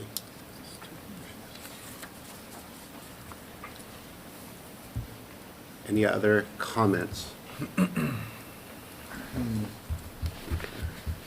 I will take whatever motion a board member wishes to have. Adam? I'll make a motion to accept policy JIH and JIHR as presented. Thank you, Adam. Does Adam have a second? Second. Ginny, thank you. We have a motion. Any further questions or comments? All those in favor, please say aye. Aye. All those opposed, say nay. Nay. Any abstentions? This motion passes with one nay. That is me. Thank you, Shane. Thank you. And we have one more for adoption tonight. That's JIJ, which is student protest strikes and walkouts. And I believe we made a small, well, no, we did not make any adjustments to this one last week. We had a couple questions on it, but I don't think there was anything that was actually changed. Great. Any questions for this policy? Yeah, maybe it's a logistical question. How can policy JIJ start with consistent with school district policy JIJ? Like, I don't. I don't know what it should say, but that doesn't. talking in the third It does sound a little funny, yeah. Obviously, we have to adopt it, and then it can refer to itself. Yeah, so, I mean, I think we could, we could just start with the following Yeah. procedure will be adhered to. That first clause of the sentence is Yeah. unnecessary. But thank you, English teacher. Much appreciated. I've read this like 1,400 times. So that would be the amendment to this. Amendment has been accepted, as it is in the friendly content. Back to the friendly. Any other questions? Okay, we'll turn to comments. Any comments for this particular policy? Actually, I have a question. Question, go ahead. It mentions the school staff are not to encourage, organize, or assist with. Is there a policy about what happens if the school staff does engage with this? There are personnel policies that would probably be appropriate. And really, we're looking for staff to not be encouraging student protests Right. Certainly during the school day. during the school day. I don't want to impact instructional time. Fair. Okay. You want to do something after school in your own time? Great. Have at it. Yeah. Yes, Mr. McCann. Just my gut reaction to this, however many weeks ago it was that I kind of didn't like it. And then in talking to my friends who are civically engaged, there was kind of the same view. Like in that first section, it kind of says, will be treated the same as any student who leaves school without authorization. So I mean, there already is punishments in place for this. I would know my friends got in trouble a few weeks ago for leaving school without permission. But it feels redundant in a way that all it does is discourage civic engagement in students, which I don't think is something we want. I think we want a civically engaged student body. And when it doesn't really change any way that we treat our students and our staff, as we were saying, like we have policy for if they encourage students to go against the rules, I don't see a need for it, and I just personally dislike it. I don't know if anyone might share that sentiment. Thank you, Brady. Greta? I had the same reaction last week when I heard it, and I've heard other feedback about the importance of civic engagement. And I did a little bit of research, and it seemed to be consistent with this policy. And I think it's okay the way it is. It's pretty simple. I think this is an opportunity for you to get feedback. I know you're leaving, but for our student representative to maybe have, maybe at student council, talk about what that wording is, because I did have the same reaction, but I also found a lot of support for it, including the ACLU, and there are, when people do civic engagement, there are consequences, and there are consequences if you leave school. So that's also an important lesson. Are you going to do the civic engagement and accept the consequences? I think what was really clear is it shouldn't be any more severe than leaving class. I mean, so whether you're going on a walkout or you're leaving because you felt like it, the consequences are the same. Thank you, Greta. I thought I saw Vanessa's hand up. Yeah, I mean, just as a matter of practicality, Brady, like, I agree. Should we just take the existing school skipping policy and just like put in parentheses, including protests or walkout are the same, like, instead of making a whole separate policy? I don't know, does that simplify things? Because it is the same exact issue. You're leaving school, doesn't matter, you're going down to Cumbies or are you going out with a sign? It's the same. I don't know, Shane, if you thought of that. Ed Shane? So there wouldn't be a policy that would govern that, but the code of conduct for the school would. Yeah. But I think school administrators had asked for this to Yes. provide some type of guidance. And that's why I think it's important. You're right in that it's not any different than a kid who leaves school because they want to, right? So I understand where you're coming from, for sure. But I think this helps makes things clear for our administrators who otherwise could find themselves in some kind of muddy areas. Does that make sense? Dan? Just the policy prior and this one, I am personally saddened by the fact that we have to address those things. But that being said, to your point earlier about actions have consequences, rarely do protests that move communities necessarily always have the stamp of approval from all involved. And if you're going to make a decision like that, I think there's a consequence tied to it. And calling it out specifically for something that has occurred recently in, I think it was Nashua, this happened not too long ago, just provides clarity for the leadership of the schools that we know we have all agreed on how this is treated. So there's no ambiguity there. Ginny? Yeah, I don't think that this discourages civic engagement for students, because if there's something that you really want to do that's civically engaged, is just don't come to school. You know, I mean, that's a terrible thing to say, but instead of walking out and then getting yourself into trouble, you can, or do it after school. It's like, this is just saying people can't just leave during school because it puts the school in a legal situation, really. And so just don't come to school if you want to do it. So then the school isn't like, where is this kid that just left? We need to get a hold of the parents. You know, are they safe? Whatever. Do it after school, or, you know, take an absent day for it. And, you know, if you're civically engaged and that's something that's important to you, then that's something to use one of your absentee days for. So that's just my thoughts about it. So Laura. So this is coded as a J policy, right, which is Students. student. So I was just curious because it makes reference to staff as well as students say in the this same thing, policy. and we should And I double was code just this. curious if it's in the right coding, We or if think it it is should be because clarified. this is it's focused on students. The students, okay. Yep. So, and then, yeah, I was just curious if the administration's need was for the student side of it or more for the staff side of it, and saying, are staff having questions on if this happens? Do I, you know, if I feel like I want to participate, or is it that if, you know, they show up on the newspaper and they're standing outside with students, then they can say, the administration, you know, asked me to supervise this event or whatnot. So I just was curious how it's coded and what should be included. It's coded as a student policy because we think that that's rightfully where it needs to be. Yeah. So I had the same thing as I was reading through it again, because when, in hearing like Brady talking about it, how it impacts the students and things like that, and then I'm looking at it and it actually gives administrators the outline of what to do if staff become involved. So I actually had the same thought as Laura, whether this should be double coded or maybe a separate one that maybe leaves out the student part of it in the staff portion of the policies.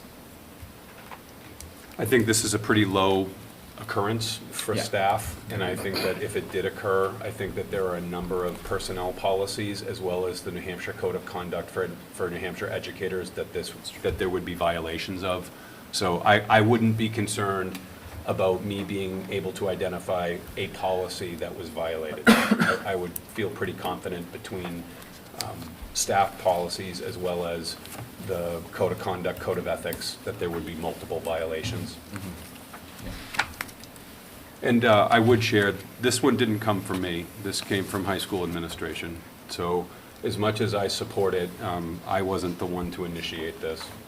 I was the metal detector ones, that was me, but this one wasn't me. Other questions?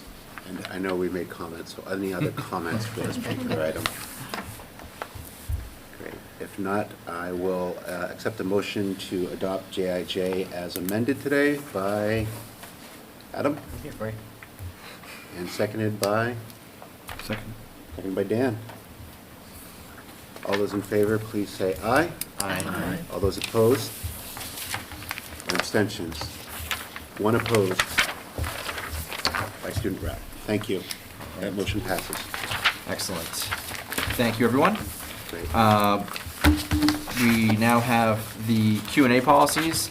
So these are up for adoption at our next meeting on April 20th, but I don't know if anyone has questions based on what they have looked over so far. I have a couple. Okay, go ahead. The floor recognizes Adam. For policy KE, on page 2, under C, complaints about the superintendent says they may be submitted directly to the school board through the board chair. And then on page 3, under C, for complaints about the superintendent, it's the school board via the board clerk. Can we just be consistent in where that's supposed to go? Should spend a lot of time on that, Brian, huh? You should take No, that. no. It should be the board chair, not the clerk. That's what I would have thought. Yep.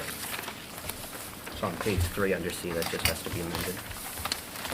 Are you making that motion to amend page 3 of that policy? Yes, sure. Motion made by Adam. Do I have a second? Second? Second by Ginny. So, Adam, could you just repeat what that change is, please?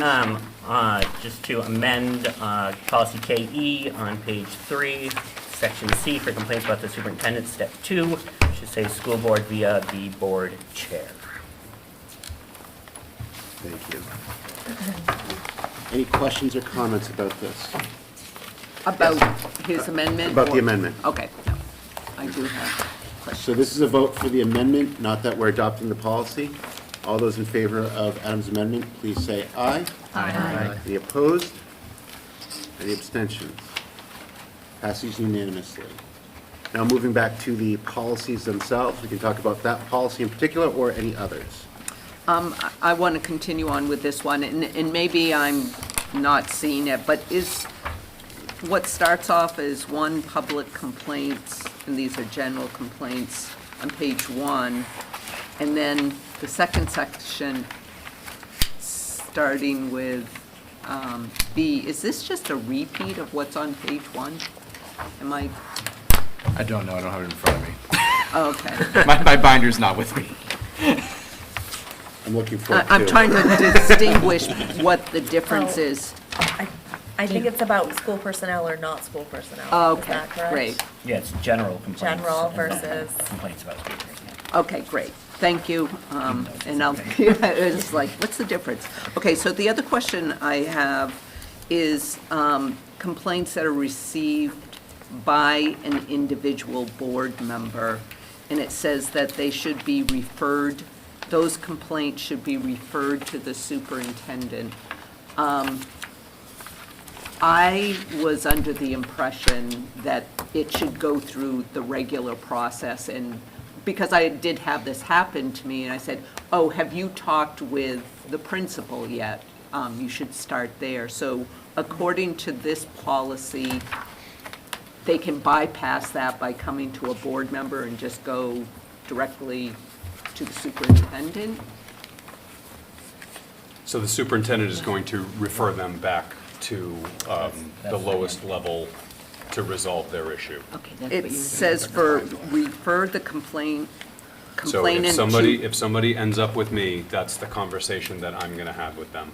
But it says for investigation and handling, that's. The handling would be, I'm referring you back to the building level. Okay, so I should not even engage, I should just refer them to you to handle that process. We would encourage them to resolve it at the lowest Yeah. level. So Yeah. it should start with, and I think the PNC committee did a really nice job with part of this policy. I can't remember where you had it. Yeah. But it involved for every kind of issue, whether it's a classroom-based thing, athletics, food services, special education. There was a whole spreadsheet that identified the first primary contact, the secondary contact, the third, the tertiary contact. Yeah. So that already exists. Yeah. Yeah. Okay, it is just my experience, so I just wanted to clarify that that's the process. Okay, thank you. Any other questions about our first read policies? Adam? Policy EHR, on page 1, number 2, starts written requests encouraged. To help ensure common understanding between the requester and the staff responsible for responding to a request, comma, from persons making requests for records, comma, are strongly encouraged to submit their requests in writing. I'm very confused as to what, I feel like something's missing. As an English teacher, I don't understand what that sentence really means. I don't know if something's missing, like, I don't think that's clear. I don't have a suggestion, but I don't think that's clear. So Just don't like it. So the way I'm reading it, written requests encouraged, help ensure common understanding between the person who's requesting and the staff who's responsible for responding. So it does sound a little funky. I see what Yeah. it's saying, but we could clean up the language, definitely. Yeah. Publish your comments. My other question about that policy, on page 2, under 6, copy fees, the school district will charge a fee of 50 cents for copying photocopies. Is that supposed to be 50 cents per page or 50 cents for the whole shebang? Per page. I would assume that's supposed to be per page. And generally, we say the school district may charge. Okay. I thought we changed that. I thought we did too. Yeah. Yeah, we definitely wanted to change that, so if we didn't change that, let's do that. Okay, motion's going to be coming from Shane to do what? So amend that to, from the school district may charge a fee of 50 cents per page. I'm sorry, will to may. Will And to add- may, and add to add per page, yeah. Second. Motion by Shane, seconded by Adam, and this is for an amendment to the policy. All those in favor, or any questions before we vote? All those in favor of the amendment to the policy, signal by saying aye. Aye. Any opposed? Any abstentions? We are unanimous. Do we want to clean up the language up top too? So we can just amend that now? Yeah. So to help ensure common understanding between the requester and the staff responsible for responding to a request, we could say. We just say persons, get rid of the from in the comma. Persons making requests are strongly encouraged to submit. I think it's the commas that are throwing. It might be the that are commas. messing everything up. I think if we change it, responsible for responding to a request, persons making requests for records are strongly encouraged to submit their requests. Get rid of the from in the commas. Yep. I think that's clear. Okay, this motion will be coming from Adam. I'm deferring to the English teacher on this one. I can diagram the sentence for you if you want. So Adam, when you're ready, please. All right, I look to amend section 2 there, written requests encouraged, to read, to help ensure common understanding between the requester and the staff responsible for responding to a request. Persons making requests for records are strongly encouraged to submit their requests in writing.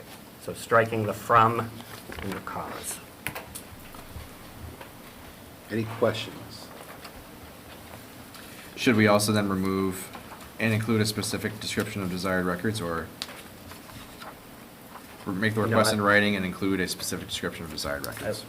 I think you keep that. Okay, yep. Okay, great.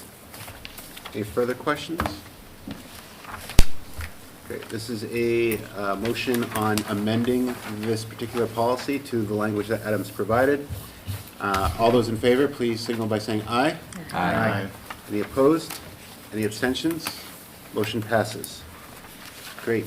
Any other questions or comments about our first read policies? These will be coming back at our next meeting for adoption, and so if there's anything that we do see further, we can definitely talk about it then. And then policies for deletion, again, turning it over to Shane.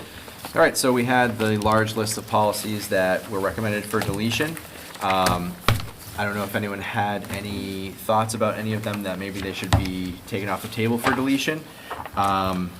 These will not be voted on until the 20th, so we have a little more time. I know there was kind of a lot there to go through, but if anyone has any preliminary thoughts or questions about any that were presented to come to deletion, that should maybe come off the table. Mr. Superintendent. Yeah, can I just clarify that these policies are optional? So none of these are required by law, none of these are priority policies. They're all identified as optional policies. And when we, by the way, there will be more of these. We've targeted this, there's a whole batch of these that we're looking to thin out and cull our policy manual. So many of these older policies are 20-plus years old, and there is no newer version, that there's, they're just very old and very obsolete. So we will have another batch of these, but I just wanted you to have the context. These are all optional, and the majority of them are in excess of 20 years old. Shane. And just to follow up on what Brian said, they are alphabetical, so we are only at the Bs. Yep. There's a lot more to come. There's more to come. This is part of a bigger effort. Retta? And as an example, I was just looking, I did not have time to look at all of these, but one of the second ones is recognition for accomplishment.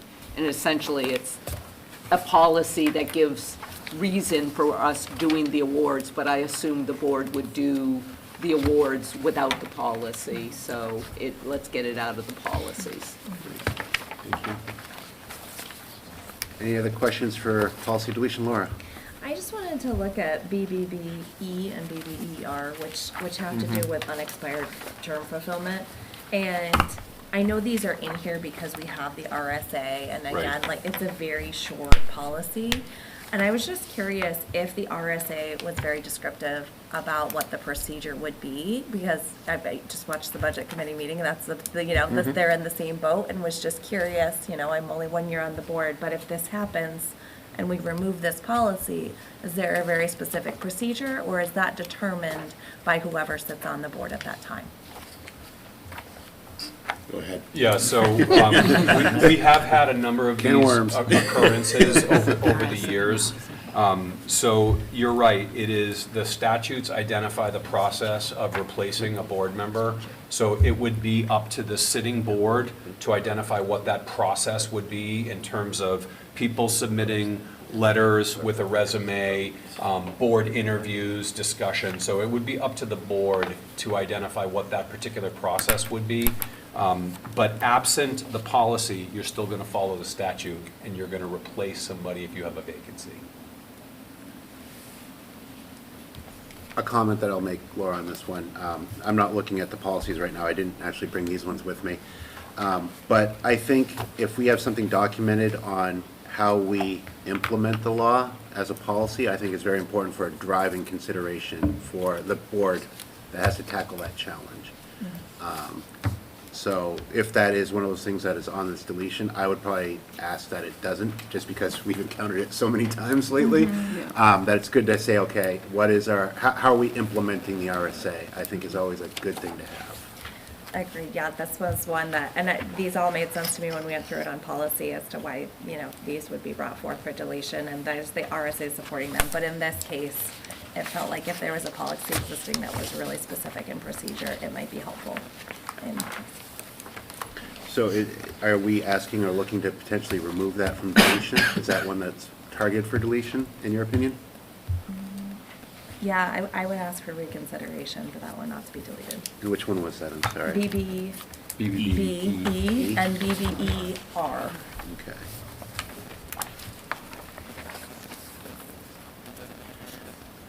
So what I'm going to do is I'm going to ask the board to do homework before our next meeting to review those two policies to see if it's something that we want to keep as we continue forward, not actually take action tonight.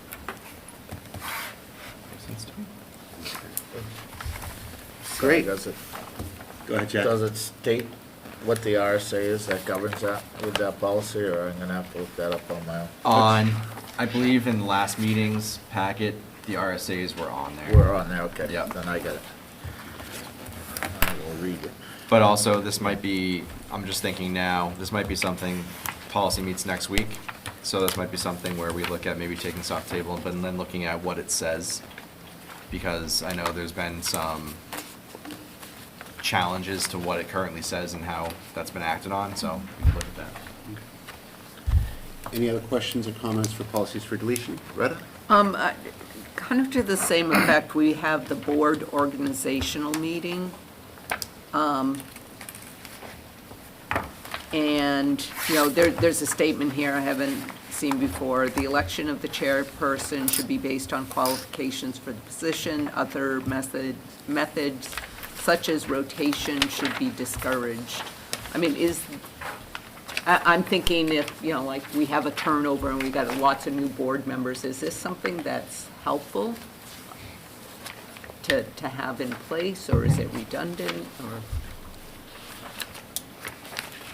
It's funny because I was looking at some, especially the Bs earlier today, for some of our governance items and how we run meetings. And I wouldn't, The board at the time is going to do what the board at the time wants to do. Yeah, one can't bind the other. Yeah, and, you know, the qualifications are they have to be a sitting board member is, Right. I think, the only one that we really have. And then Right. win by plurality vote, which I believe is covered by a different policy. But that's my understanding. So I'm not sure if we need this or don't need it. Okay.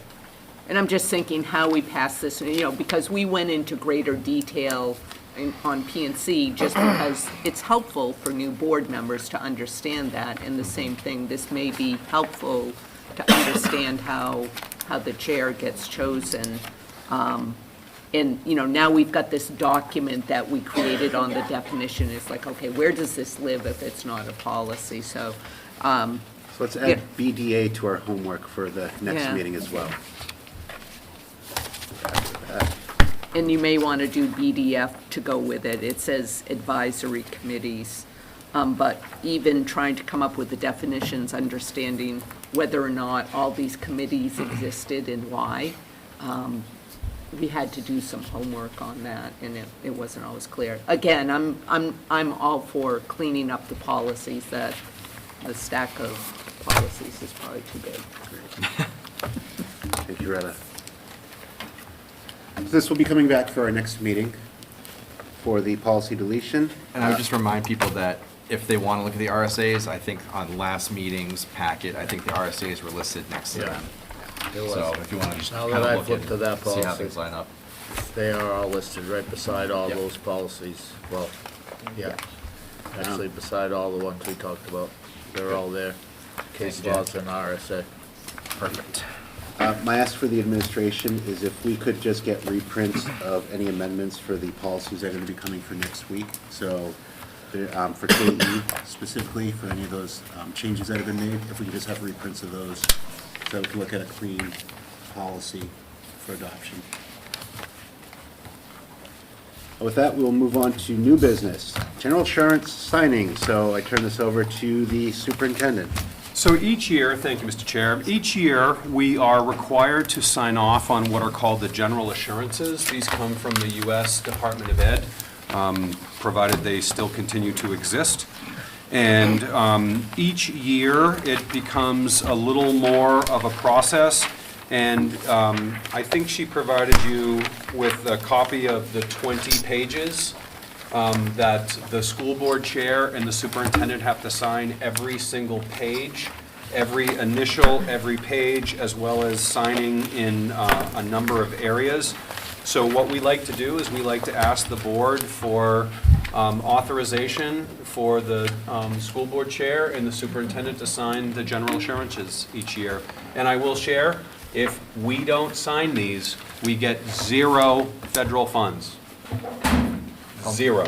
I'll make a motion to authorize the superintendent and the school board chair to sign the general assurances. Motion made by Shane, seconded by Ginny. Any questions or comments? Force of my signature. All those in favor, say aye. Aye. Any opposed? Any abstentions? Motion passes unanimously. We've already talked about CRF history and projections, so we good? We are good. You're Yep. good with that one? So, I'll let that one go. Thank you, Doug. EFA account enrollment, open enrollment. Mr. Superintendent. Yeah, so let me give a little bit of an introduction. I'm going to ask Mr. Gross to come up, who's going to be presenting on this topic. So this is Scott Gross, our operations manager, and I wanted to provide a little context before Mr. Gross goes over his report. I want to make it clear to the board and to the community that this particular topic on the agenda came from me, that I have wanted to provide additional information and clarity to the general community about education freedom accounts. And I wanted to go through the entirety, all the years of the program, which was started in, Mr. Gross will share, FY22 or FY23. And since then, the program has been expanded. So again, this did not come from Mr. Gross. Mr. Gross did what I asked him to do, and he put together a very comprehensive analysis of the current state of the state of education freedom accounts. Now, I do want to say one more thing. I want to be clear that I fully support parents being able to access education freedom accounts. I think parents should have multiple pathways. My issue has been and continues to be that the state continues to not make appropriate adequacy payments, as we've continued to see. So my issue has always been the state is not properly funding an adequate education for all New Hampshire children, irrespective of zip code. That has never happened, and the education freedom accounts is just more money coming out of the education trust fund.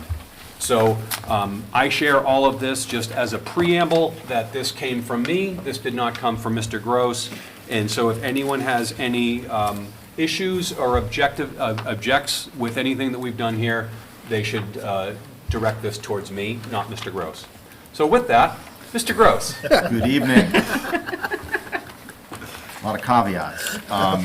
Big asterisk. First, I wanted to say that in trying to, prepare this report, there was a lot of data that had to be not only accessed but analyzed, and I wouldn't have been able to prepare this report, God bless you, if it wasn't for our data team, especially Jamar Starks and Betsy Murdick.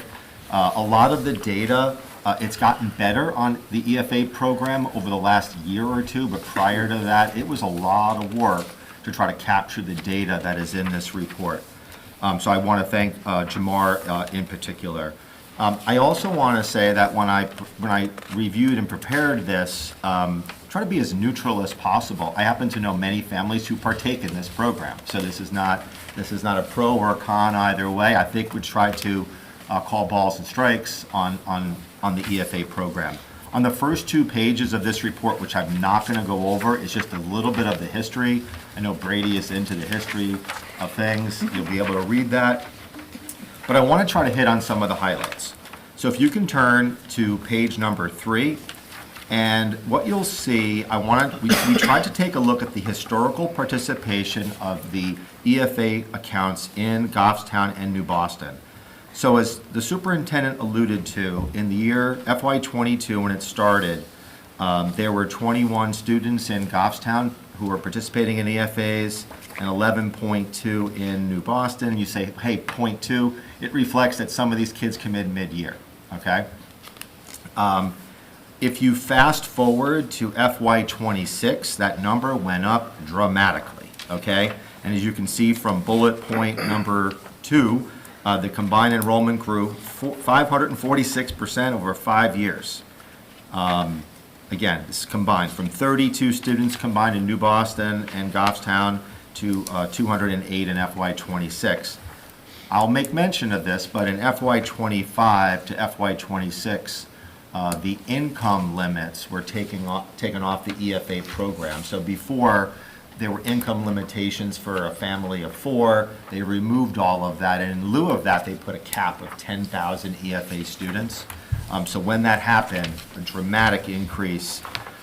So again, just for those in the audience, it went in Goffstown from 65 students up to 125, and in New Boston, it went from 35 to 83. All right. So now turning to page number 4. Again, this graph just shows the year-over-year growth as a percentage, and what jumps off the charts is the massive increase from FY25 to 26. You should know that next year, that the cap of 10,000 EFA students in the state of New Hampshire will up to 12,500. All right? Any questions so far? So one of the things that we wanted to take a look at was also adequacy. And on the graph on page 5, this is for Goffstown, and what you'll see here, it's the number of EFA students is represented as 21, jumping up to 125. But what I wanted to show was the level of adequacy. This chart is a little bit deceiving. If you look at FY23, you'll see that there was a spike in adequacy. But Jared and some others who were on the board at the time may recall that in that particular year, the state had a reduction in the SWEP tax. They have a one-time holiday, and in Goffstown, I think it was around $1.1 million. So that was, and what they did was they increased the New Hampshire adequacy aid by that same amount in that particular year. But what you'll see is that the adequacy aid has been relatively stable over that 5-year period if you take that into consideration. So again, that was it for page 5. I included both Goffstown and New Boston in this report, and on Wednesday, I'll be doing the same presentation in New Boston. But what you should be seeing here is that adequacy levels, even in New Boston, aside from that spike, New Boston has had a decrease in their adequacy based primarily on their decreases in enrollment. So again, all of these graphs kind of just show the dramatic increase in EFA students from FY22 to FY26. Now, if you can turn to page 7, what we wanted to do, and what was asked of both Jamar, was asked by the superintendent of Jamar and myself, was to take a look at students who were never enrolled in Goffstown or New Boston schools. So the first one, if you go to page 6, the bottom of page 6, what you're going to see is that in FY23, 32.6 EFA students were never enrolled in Goffstown schools, and 15 were previously enrolled. So previously enrolled means that they were in a Goffstown school or were in an SAU 19 school, and then they transferred out of that school and they participated in the EFA program. In FY24, it was 43 students who participated and 10 switched out. In 25, 54 students were never enrolled, and then 11 moved out, transferred out. And then in FY26, 86 students participated in EFAs that were never enrolled in Goffstown schools as compared to 39 that were previously enrolled. So some of the takeaways here is that the majority of students who are participating in the EFA program were never enrolled in Goffstown schools and in New Boston schools, for that matter. So if you turn to page 7, halfway through, a couple of important bullets. 60 to 80% of EFA students never attended SAU 19 schools in any given year. In FY26, 69% of Goffstown EFA students and 65% of New Boston EFA students never enrolled in public schools. So the other big takeaways is that Goffstown has a small number of EFA students who either attend a class part-time or they participate in athletics. So we're not seeing like a massive number of EFA students who are participating in sports or co-curriculars and or taking classes part-time. It's just not that big of a number. That being the case, the last bullet, infrastructure costs remain, while schools still have to maintain our buildings, staff, and programs regardless of EFA enrollment. Further along, I'm going to show you the EFA enrollment by grade levels, and this kind of supports that notion that even though we have some grade levels where kids are leaving, it's not allowing us to reduce a classroom teacher. So we'll talk about that a little bit later. Page 8 is just simply a pie chart. And again, it's that same data set. So if you look at the upper part of page 8, part-time attendance, there was, in FY26, there was only 10 students, so 8% of all EFAs were students that attended class here part-time, meaning 50% or less. If they go more than 50%, then they're not considered an EFA student. We only had 5 students, or 4%, who participated in sports or co-curriculars. And as I mentioned before, the majority, 58%, never attended Goffstown schools. Any questions? Jack?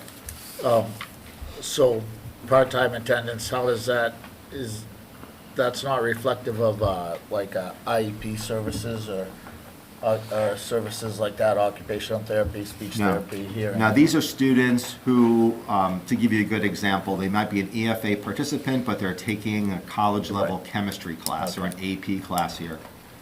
Yep. But there are students that are receiving those services, just That would not not be reflected in- on this list. Now, but keep in mind that when you participate in an EFA, you're signing off on, you're not getting that. Okay. Okay. So it's different than the voucher in that way. When you sign on to an EFA program, you are not getting those services. At all. What? Not supported by the district at all. That's in the statute. Okay. I'm almost positive, right, Brian? Yeah, If so I'm as wrong, of, I'm as wrong, of but- right now, I want to Yeah. make sure we're not going to go down a distraction here. We have 10 students who are taking some part-time classes. As of right now, there is no policy that authorizes them to do that, nor is there a policy that precludes them from doing that. So this right now is an area that I think we need to have policy. I have a draft that probably is going to be ready to come to the policy committee in the next month or so, that you'll be asked to make some determinations about this. So I don't want to get too much ahead of that, but as of right now, there's nothing that allows or does not allow students to participate in the EFA program and still access courses and other co-curricular and other programming.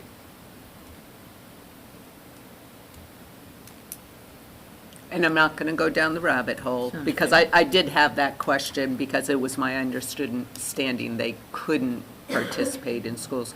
I just want to clarify that if a student is a homeschool student, not the Freedom Account student, they can participate. Yes, homeschool Okay. students are able to participate, they're able to take classes, they're able to access programming. And unlike EFA students, we actually get a little bit of adequacy for homeschool students. I believe it's 0.16 adequacy, which is not very much money, but at least it's a recognition that the district is receiving some revenue from the state because we have a cost associated with that. Great, thank you. But there will be a further need from a policy perspective to identify whether we will continue to allow students to access programming, resident, non-resident, academic programming, non-academic programming. So as a little later in the year, the board will be presented with a draft policy that will further flush this out. Question, in the first page it calls out, allowed qualifying families to use state funds for private school tuition. That's still accurate? Yes. Are those schools receiving those funds, and I don't know if you know the answer to this, are they held to the similar standards as community-run schools? They are not held to the same standards. So generally, these would be considered private, non-public schools. So school districts, typical public schools and charter schools have different requirements than private, non-public schools. Okay. So no, different expectations, Okay. different certification requirements at times.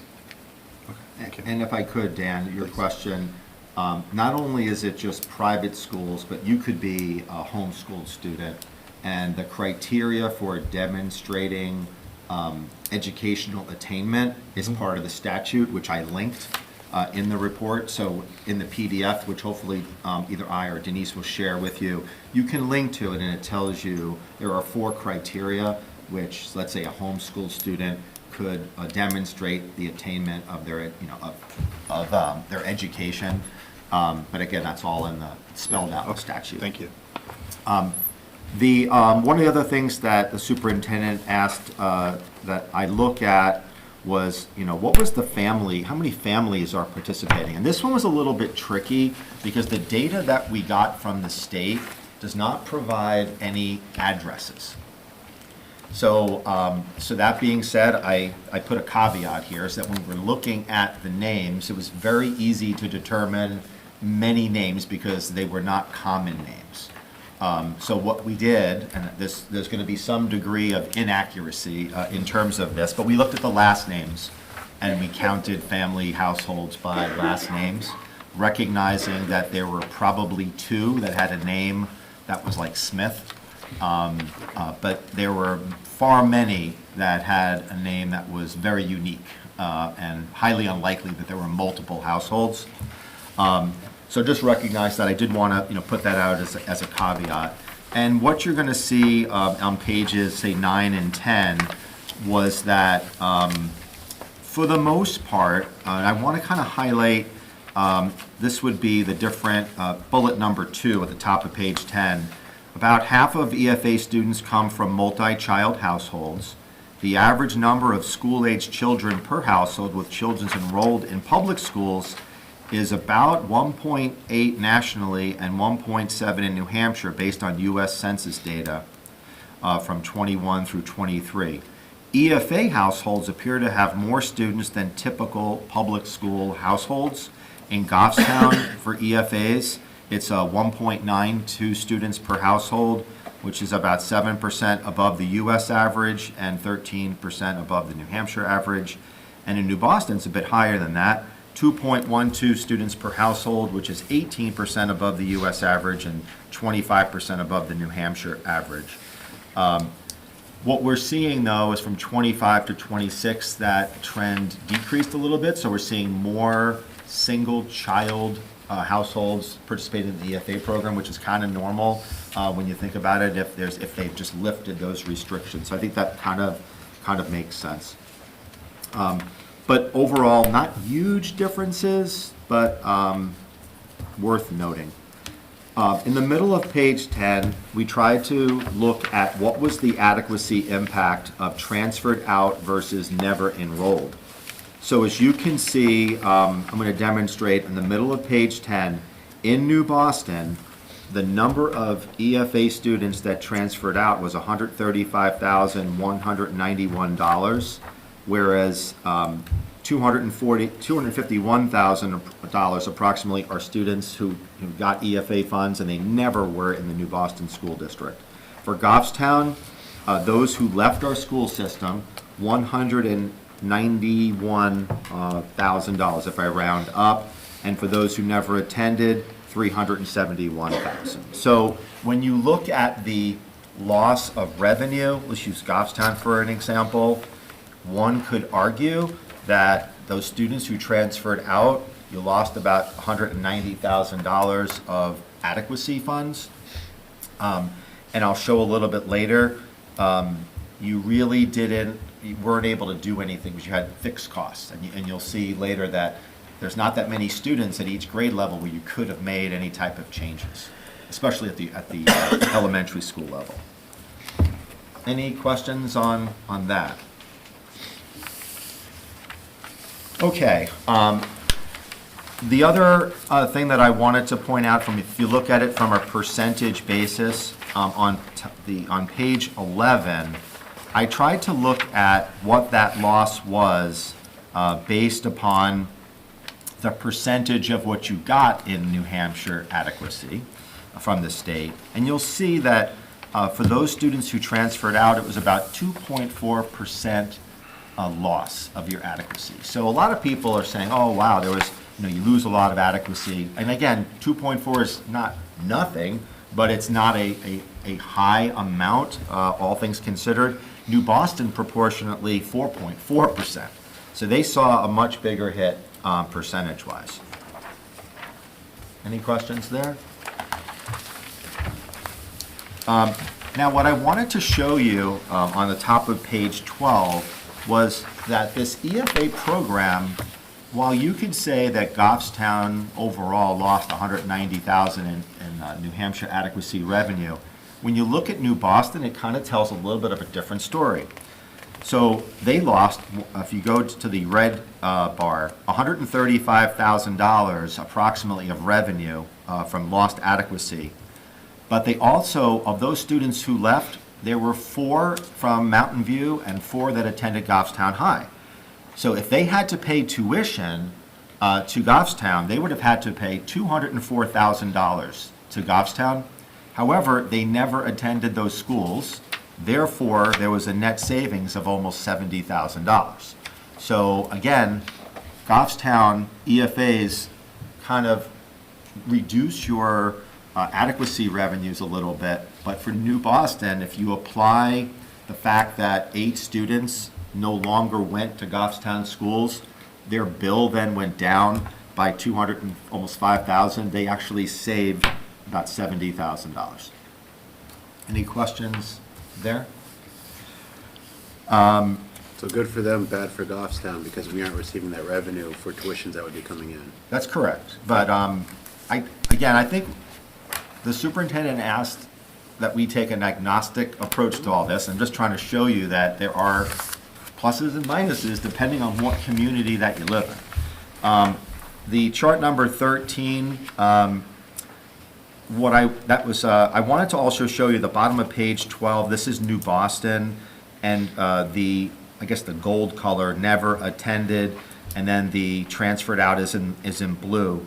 This is the distribution of students in 2026 that left. So for New Boston, kindergarten, you'll see through 4th grade, 2 students left New Boston Central School. 5th graders, it was 3, 6th graders, 4, 7th graders, 4, 8th graders, 2, 9th graders, 2, 10th graders was 3, 11th grader, 1, and senior in high school, 0. Take a look at Goffstown on the top of page 13. And again, the transferred out is more in that maroon or red color. No kindergartners transferred out, 2 first graders, 3 second graders, 5 third graders, 7 fourth graders, 6 fifth graders, 3 sixth graders, 4 seventh graders, 3 eighth graders, no ninth graders, 2 10th graders, 1 11th grade, and 2 in senior year of high school. What you're going to see is a trend in both Goffstown and New Boston where the EFA participation is really more heavily concentrated in the elementary schools, and it seems to peak maybe at the middle school, and then it really diminishes at the high school level. So that to me I thought was kind of notable. And if you turn to, I think it's page 14, the second bullet, both towns show elevated EFA enrollments in grades 4 and 5, particularly for transferred out students. This suggests that families may be pulling students out before middle school transition. Again, that's an assumption, I don't know. We should look at that. Upper elementary may be where families are reassessing educational options. And then this could be a critical intervention point for school districts wanting to retain students. Next bullet, both towns show lower EFA enrollment in grades 9 through 12 compared to elementary. So again, it raises some of these questions. Are students, maybe they're staying for sports or social connections or college prep classes. Families who haven't chosen an EFA by high school are less likely to switch. And the sports category, 5 students in Goffstown show some families use a hybrid approach. So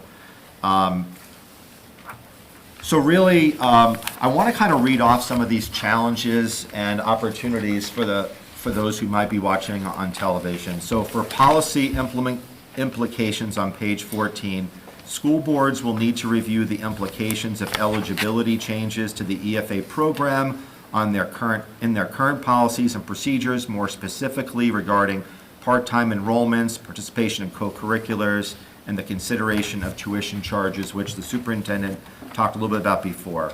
Programmatic and fiscal compliance, ongoing auditing to ensure public funds are being spent in compliance with state laws. School districts need to ensure the EFA families are not enrolled beyond part-time status so as to preclude EFA eligibility. So this is where it gets a little bit tricky. So we get those EFA participation reports from the state, and we get it 4 times a year, and it goes back 3 months. We then compare it against our own student roster to see, are they dual enrolled?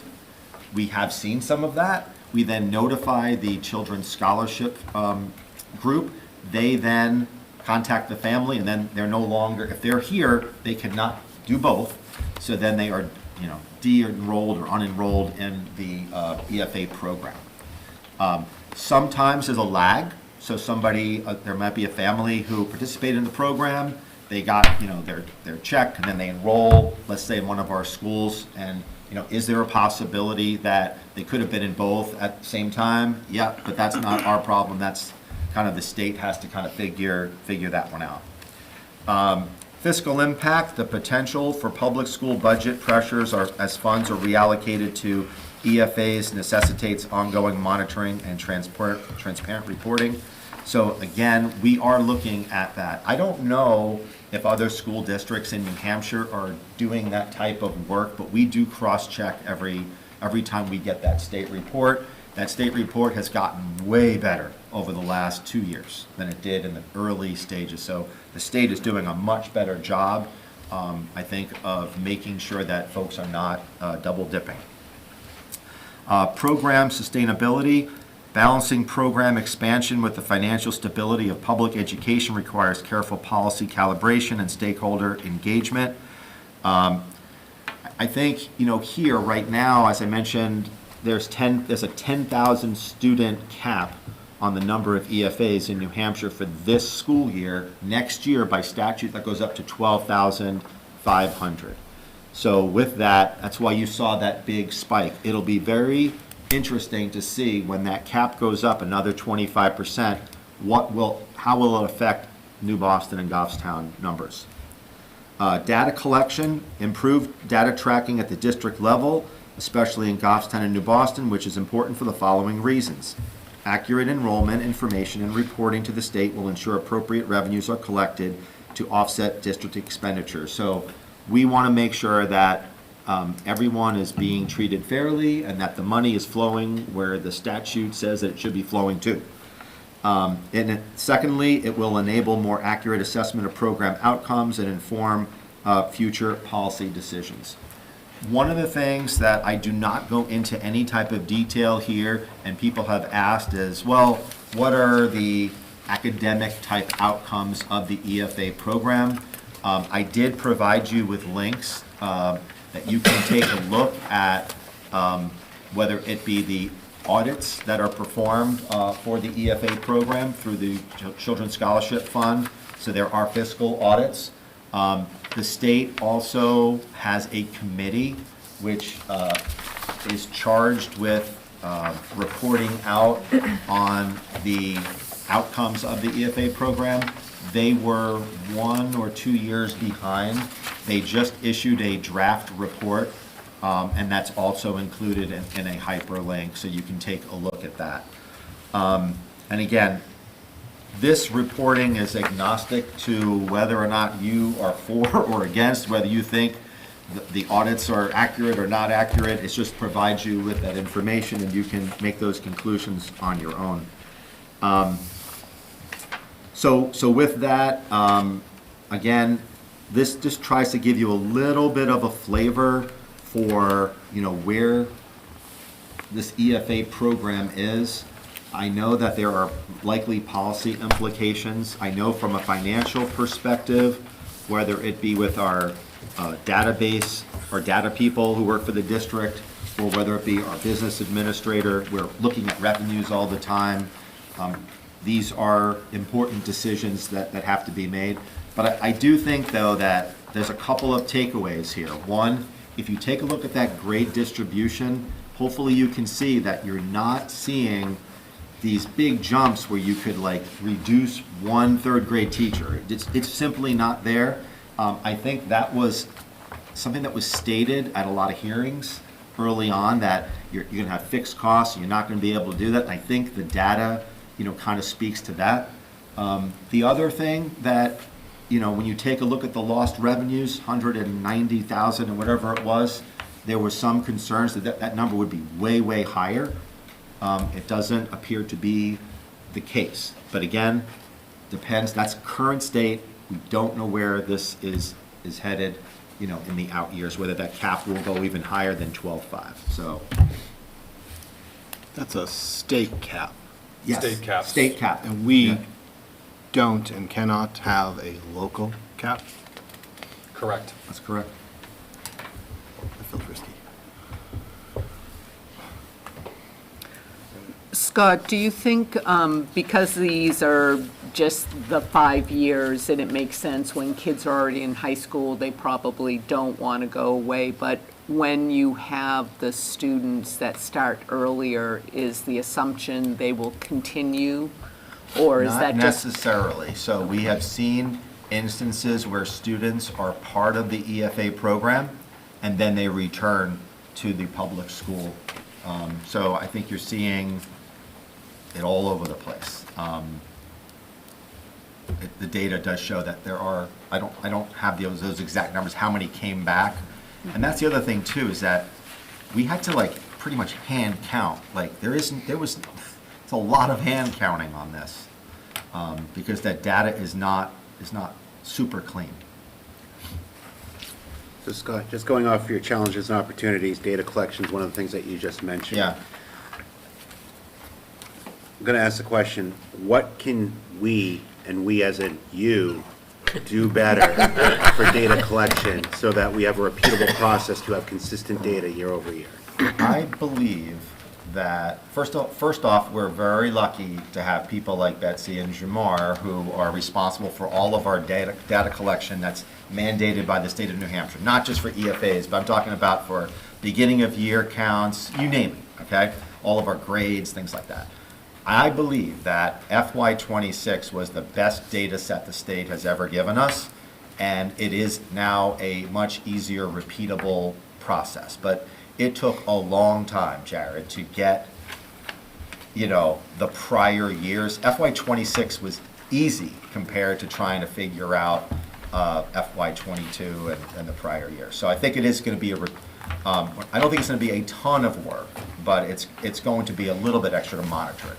So it's not an opportunity necessarily for you or the team to do data collection, it's getting the state to give us the data in a way that's Right, and they're also, they're promising to give us more data. But as of now, it was, a lot of this was manual. But I think your question was a great one. Is it repeatable? Yes, and if FY27 or 28 was as similar to FY26, we'll be in good shape to keep the data and the trends. We'll be able to keep tracking it. Superintendent Bulkey? Thank you. One other thing that I would just share with the board to give you a little perspective, it's my understanding we are the only school district that has done a report of this nature. So I wanted to give you the perspective that this is not an endeavor that other school districts have done. So we are right now probably one of one, that we're at a point that we were able to do this work, to be able to identify and then to look at what this is at the local level. So it is absolutely my intent to continue to replicate this moving forward.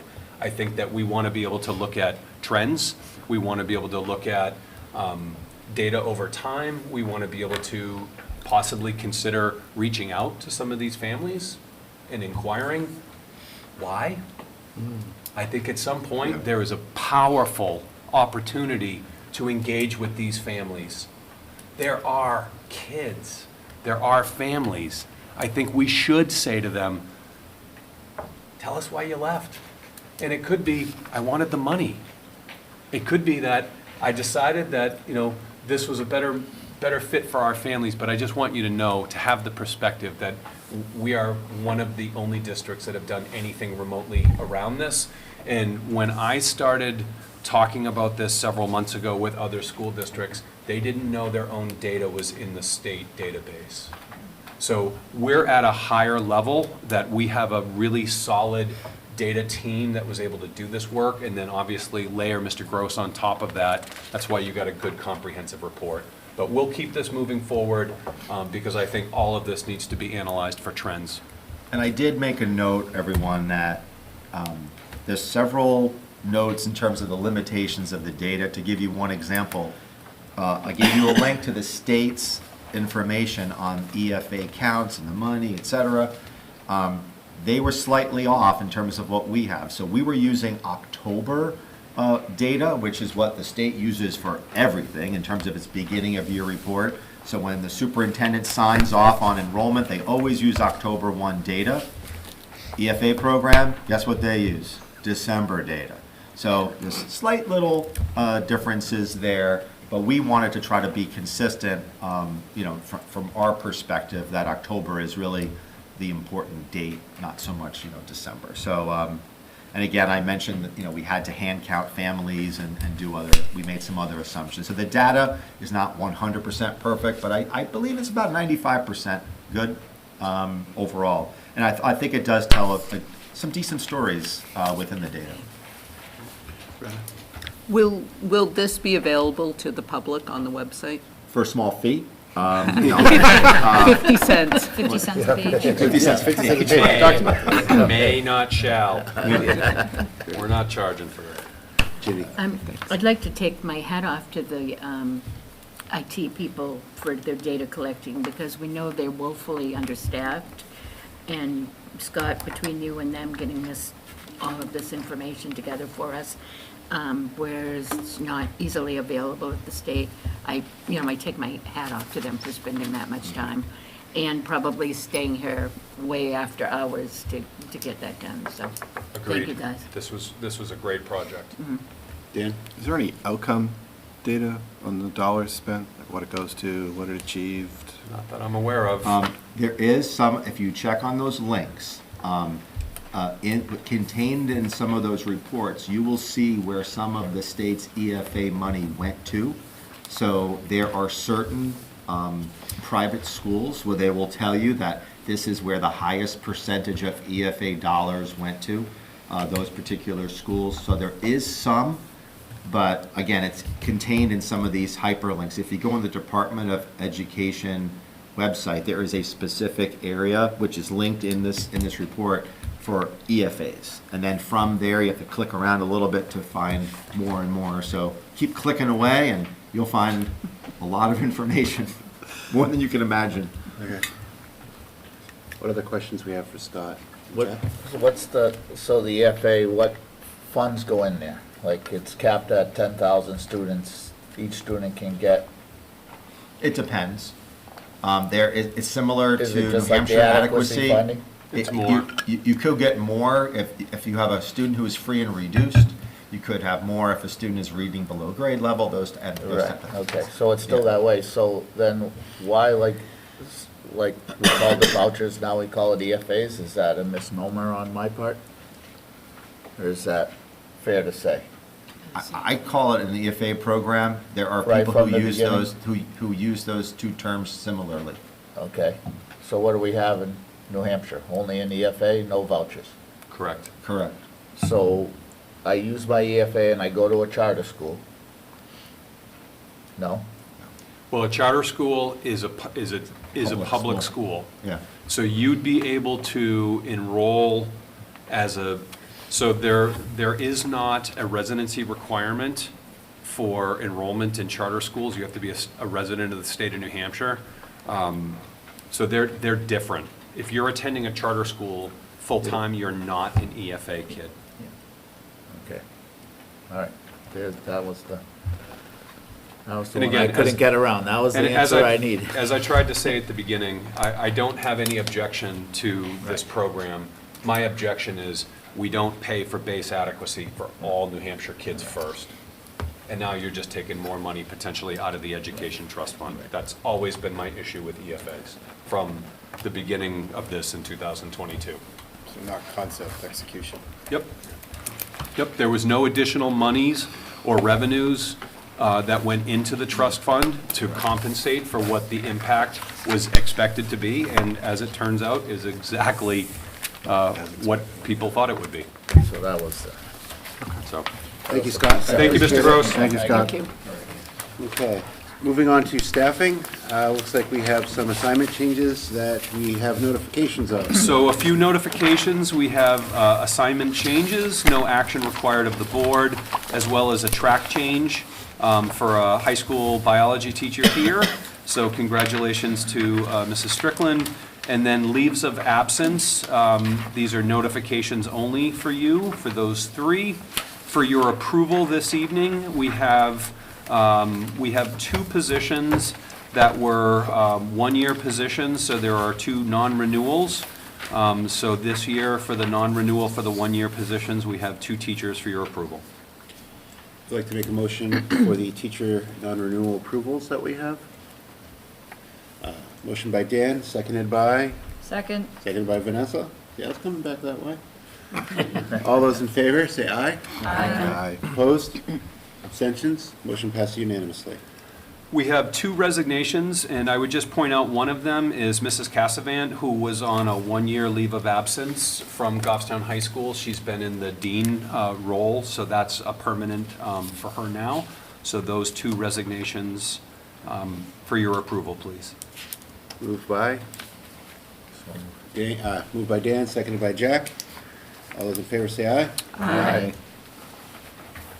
Abstentions? Noes? Okay, you know, they're backwards. Approves, unanimous. Nominations. Okay, so I'm going to keep going. The next batch is we have, these are new position or new staff for us for the 2026-2027 school year. And this goes along with the big spreadsheet. So you should have a spreadsheet. This has all the teacher nominations across all the schools. So those would go together for teacher nominations. I'll make a motion to approve the teacher nominations as presented. By Shane, seconded by Dan. All those in favor, say aye. Aye. Noes? Abstentions? Passes unanimous. Continuing on, so the next batch on the staffing sheet are administrator nominations. We're going to pause on that. We will have conversations in non-public this evening regarding those positions, so those are on hold for now. Same is true for the facilities nomination of our facilities supervisor, as well as our admin assistant supervisor, so those are all on hold. Support staff specialists, those will also be on hold. We will discuss salary for those three individuals. And then the last two pieces, we do have co-curricular nominations for the spring, so those would be for your approval this evening. And there's also one in the fall for football. So the majority of those are for spring co-curriculars, as well as one fall entity as well. And we'll do the co-curricular nominations as one. So Motion by Retta, seconded by Dan. All those in favor say aye. Aye. Noes? Abstentions? Passes unanimous.